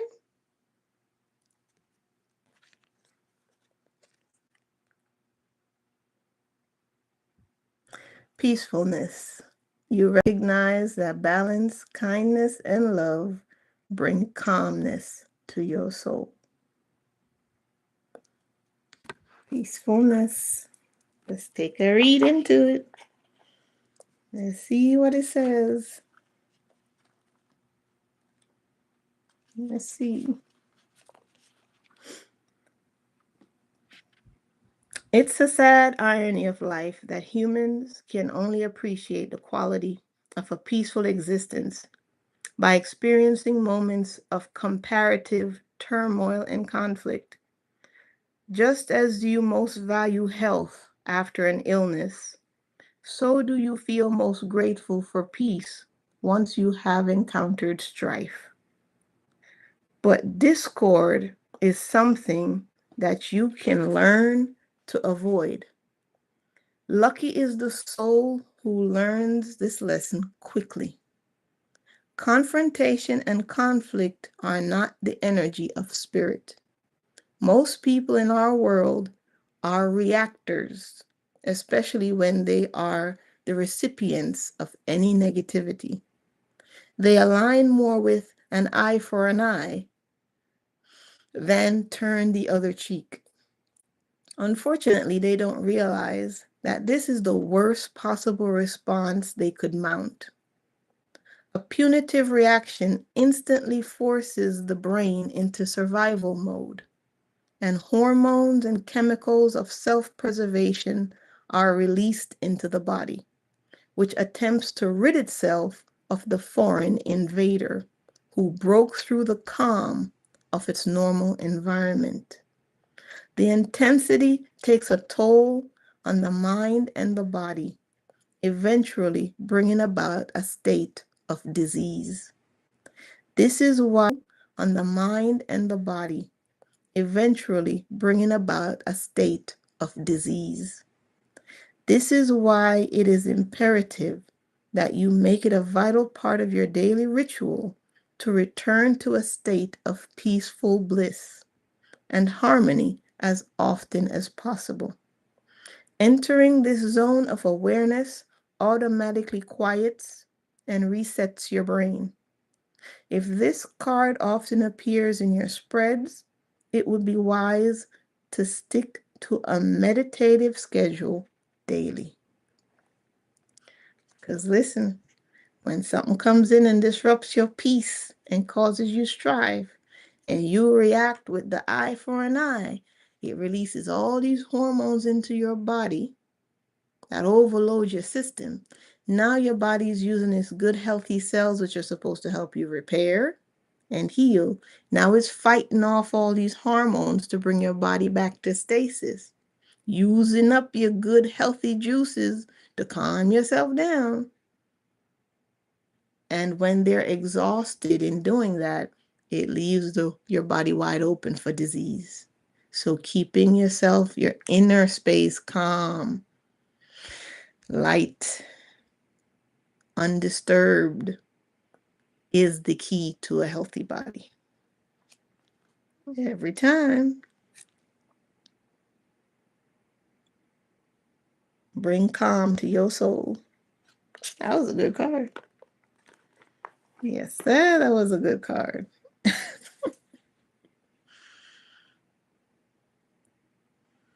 Artist Huey Lewis in the new song, The Power of Love. Okay, that's another good one. I'm liking it so far. All right. Wade, you said random pick. And right when you said random pick, this one came up for you. Something said pull from this one. Wade, the cosmic being. The cosmic being.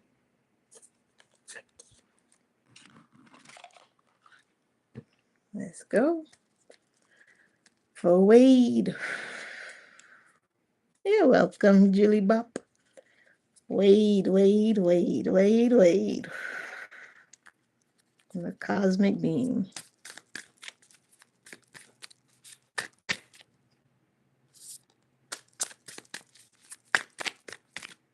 It came back, the very same card came back again. This is what you picked. I passed up the card, it came right back around and landed in the same spot. Unique gifts. Wade, we all have gifts to bring to the world. If we all did what we truly excelled in and enjoyed, our talents and abilities would enable our community. If you haven't connected with your purpose, look at your quirks and what they are telling you. What makes you unique? Look for the positive sides of your oddities and traits. Things you have considered shortcomings might be the qualities that enable your gifts. Are there things you'd like to try or feel pulled to explore? Now is the time to follow these whispers. You never know what they may reveal. Wow. Timely. Your quirky, odd self, Wade, is beautiful. Whatever your shortcomings are, it's going to reveal your gifts to you. Beautiful. Absolutely beautiful. I love it. And next we have Flo on the same deck. Anybody else want a card? Let me know. This is for Flo and Coco Nibs, aka Cutie Pie. Let's see.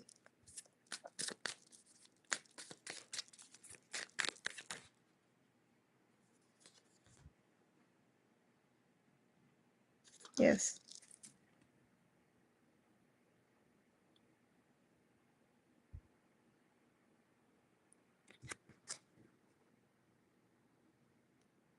Paradigm shift.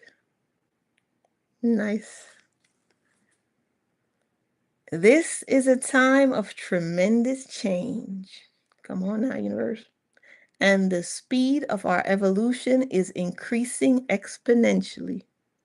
We can build energetic sovereignty, inspire others, connect dots, and receive and share the knowledge and tools needed for transformation. Come on! As we wake up, we can't help but awaken those around us. It may start with an inquiry on what this fresh, new, and long-awaited breath is all about. An expansive being holds a tiny, heart-shaped seedling. When the foundations we build on come from a place of love over fear, we will see huge positive changes in the world. We can start with ourselves. As we wake up, we can't help but awaken those around us. It may start with an inquiry on what this fresh, new, and long-awaited breath is all about. An expansive being holds a tiny, heart-shaped seedling. When the foundations we build on come from a place of love over fear, we will see huge positive changes in the world. we can start with ourselves. There's a tiny little heart. I always feel like the eyes all around, that's just guardianship. Look at all of that crown chakra energy. Look at that. That's beautiful. Your paradigm is shifting, my dear. Embrace it.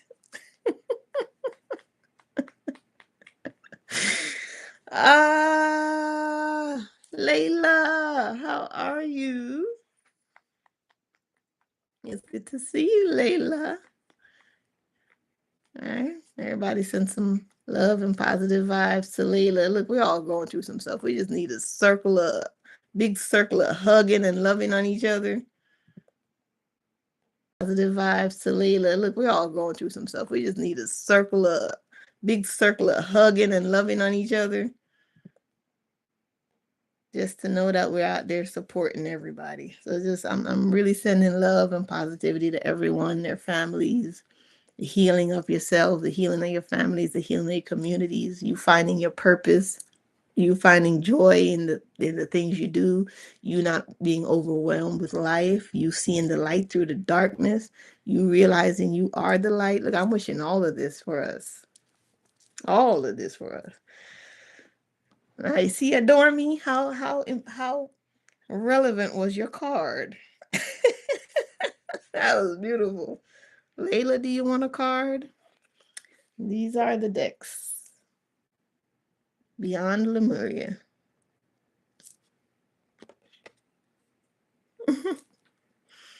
Goddesses, gods, and guardians.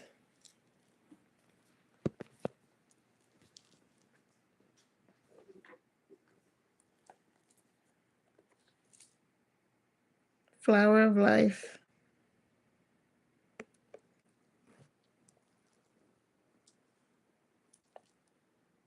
Power of love. Anybody else want a card? Speak now.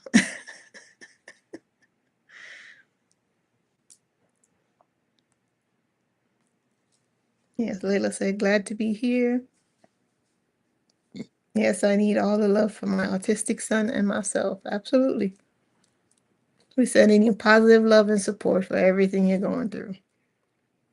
All right. We need that safe space on the internet sometimes to just share as much as we want to share, but know that when we do, people genuinely care about, sending positive vibes our way. It makes a difference. So I'm genuinely sending some love to you and your son. Absolutely. If you want a deck, just let me know which deck. I love you, Wade. All right. Miss Layla, you want the Lemuria. Ah, yes. Starling, you want power of love. Okay. Lemuria for Layla. For Layla and her beautiful son.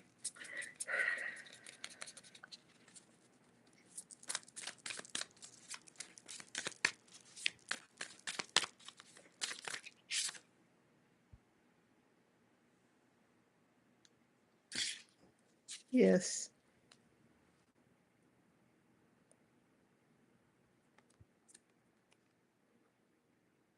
The overflow.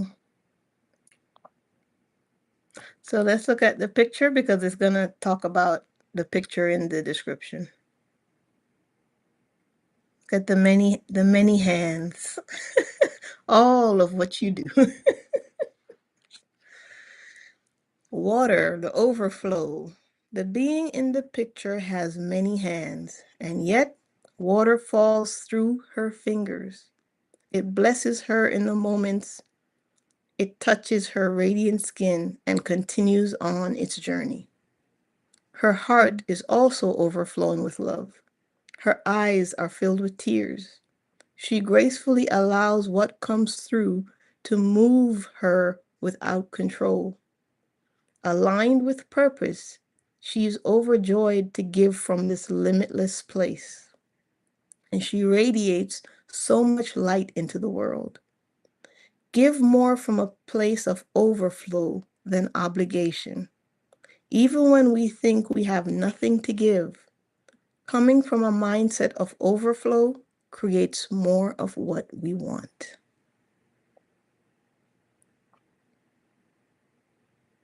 So it says, the being in the picture has many hands, and yet water falls through her fingers. It blesses her in the moments it touches her radiant skin and continues on its journey. Her heart is also overflowing with love. Her eyes are filled with tears. She gracefully allows what comes through to move through her without control. And I'll put it up here again if you want to pause it and read it for yourself. That's beautiful. That's so nice.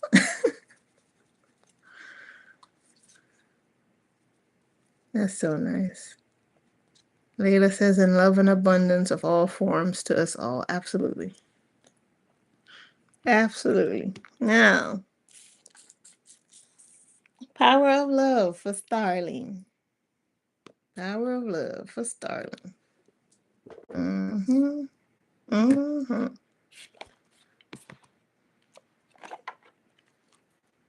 Mm-hmm. Mm-hmm. Power of love. These messages feel like something to sit with, and it would tie into the message of being in that fire as the ashes fall. These messages feel like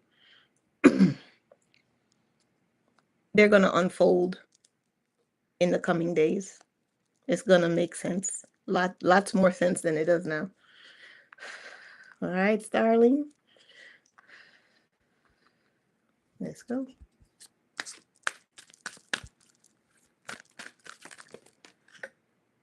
All right.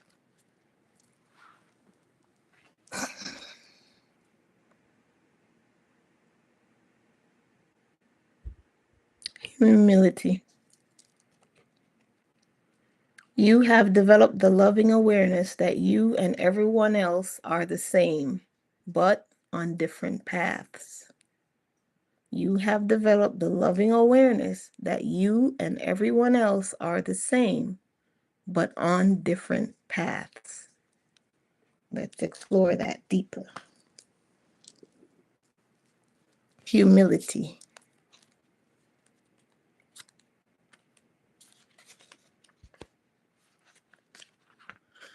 Remember to acknowledge that no one is lesser or greater than you. Only some employ the tools of love, compassion, and acceptance to a lesser or greater extent. Remember to acknowledge that no one is lesser or greater than you, only that some employ the tools of love, compassion, and acceptance to a lesser or a greater extent. Humility is one of life's most estimable qualities. Accept who only desire love and understanding and encouragement is the highest achievement of all. Learn not to compare yourself to others because you never really know what personal trials and obstacles they face. A humble soul does not come from a space of fear, but attempts to take chances on new ideas and experiences for the benefit of all. Ever grateful for today and enthusiastic what tomorrow may bring, they naturally exhibit compassion and charity, deriving true joy from giving rather than receiving. When you live without self-importance and pride, you find it easy to practice kindness. Life doesn't revolve around only what you can do to succeed, but what you can do to help those on their path.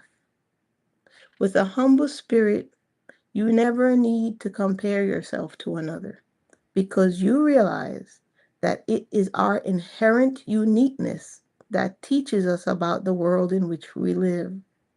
Everyone has a purpose for being. There it is.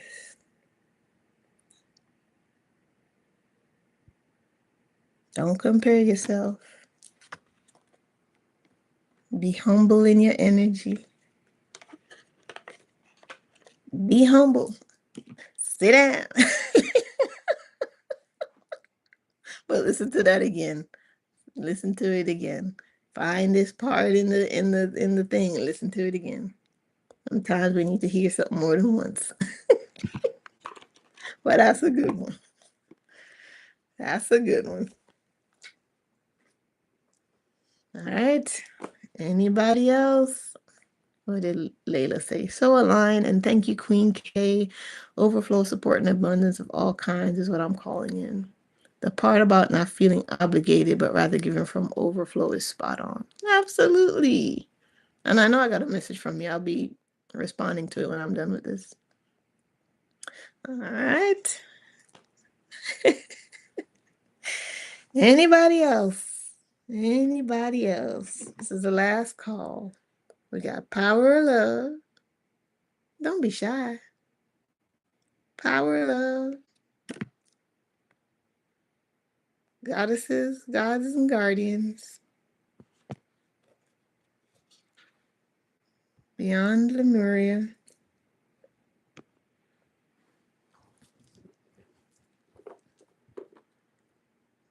Flower of life.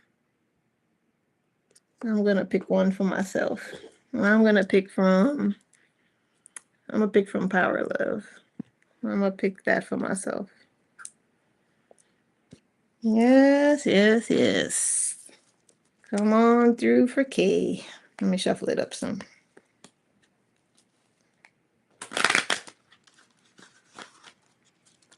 All right. This is for me. For me, for me, for me, for me.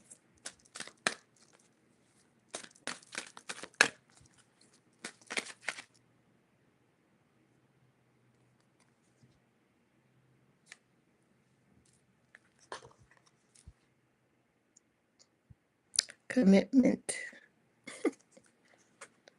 You dedicate yourself to your beliefs wholeheartedly, knowing that love is the essence of your very being.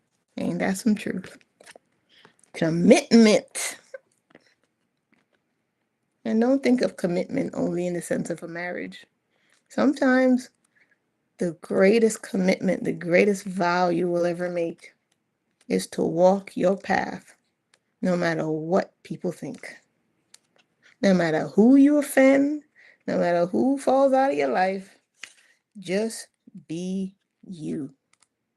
I'm telling you, you never lose anything when you make a commitment to yourself.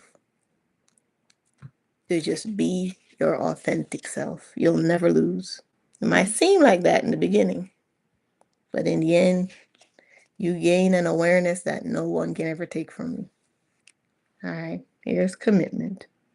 By trusting and respecting and loving all that you are, you broadcast your clear readiness to do the work necessary to manifest your intentions. When you can come from a place of strong commitment and combine that with a strong sense of self, it sends a precise message to the universe that you are engaged and ready for lessons. In this way, you are also developing faith in yourself as you move closer to manifestation. There will always be others questioning your priorities. Bless them with the understanding that your commitment is to you only. No one else is meant to understand it, for it is truly your personal journey of self-discovery and healing. Never concern yourself with what others might think of you, for your light is different, and perhaps you will now ignite someone else's devotion to follow their soul's calling. You stand out from a crowd with your ability to clearly commit to what you want, enabling your wishes and desires to manifest quickly. Ooh, yes. Cards is hitting tonight. I love that one. But that's for all of us too.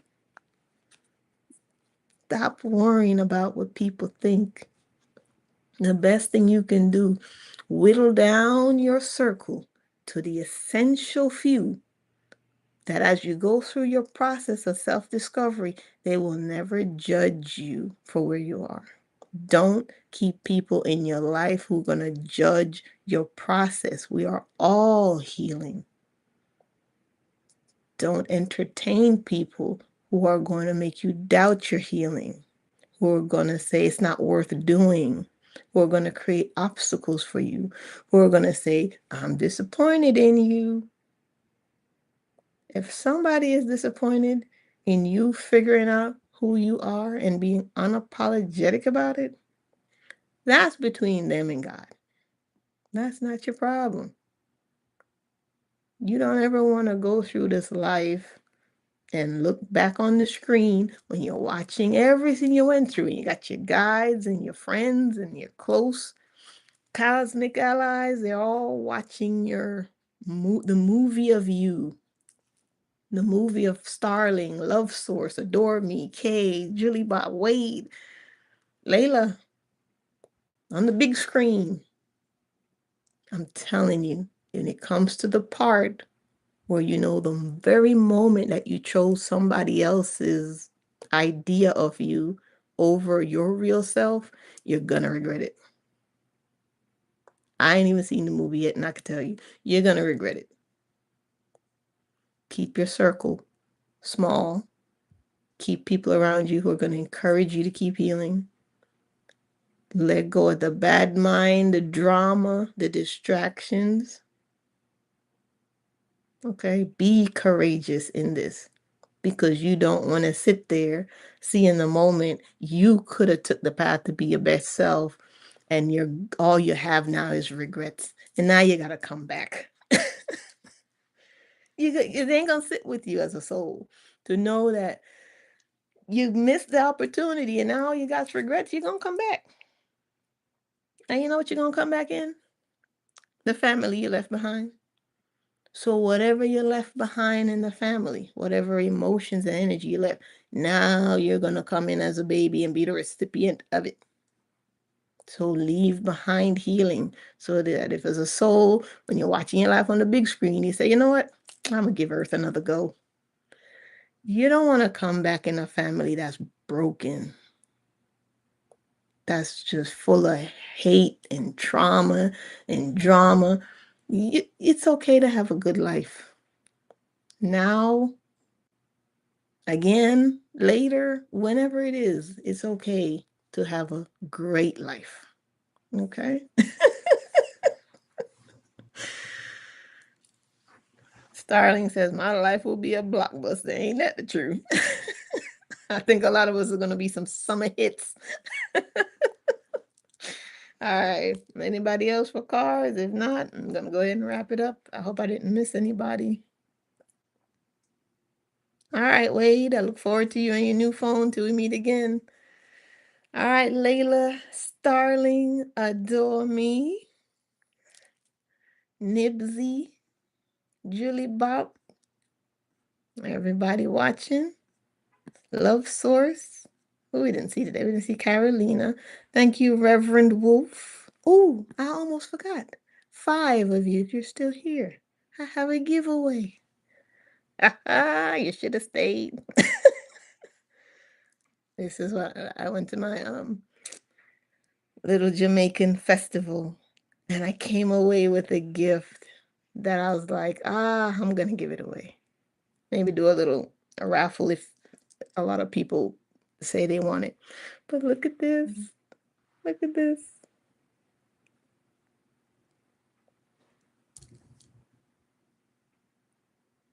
It's a Oregon pyramid with a suspended, look at that, with a suspended like planet hovering over yin yang symbol in a pattern with copper wire, gold flakes. See that suspended kind of planet there like that? Look at this. Beautiful. And I want to say, I can't remember what all these stones were. Lapis, I think it's lapis and gold flakes with copper. These things are great at bringing in beautiful energy into your home. Yeah, it looks like lapis lazuli. So if you like this, if you want this, just shoot me an email, send me a text if you have my number. My email is kndidi, KAYNDIDI, art, ART, @gmail.com. Let me know you want to go into the raffle for this. I'll maybe give it like a day or two to see who, if anybody on the replay also wants to join in. If this calls to you, you never know, you might win it. It's beautiful. It's beautiful. It's got good vibes on it. Real good energy. So if you want that, let me know and I'll post it in the in the community, or maybe just do a short video and do a little raffle thing if you want it. Just send me a name. I'll put you in the run-ins. Beautiful. Suspended gold. All right. And if there's nobody else, I appreciate every single one of you. Thank you, thank you, thank you for kicking it with me. All right. To catch me on the replay, I love and appreciate you. And remember, if you want this, just let me know. Email me, text me, say, hey, throw me in the little raffle to get this. And whenever you get it, whoever gets it, I'll ship it off to you free of charge. All right, guys, I love you. I love you. I love you. Thank you for spending time with me. We're sharing love all around to everybody and everything you're going through. We got this. We got each other, okay? Love you guys. Yeah, Wade, let's dance. Wade done oiled up them hips and he's ready to go. I love you guys. I'll talk to you later. Bye. Bye-bye. I let it run for a little bit because sometimes the comments come in delayed. That's why I ain't ended the stream yet. See, everybody putting in their last minute things. All right, there you go. All right. Bye, guys. See you.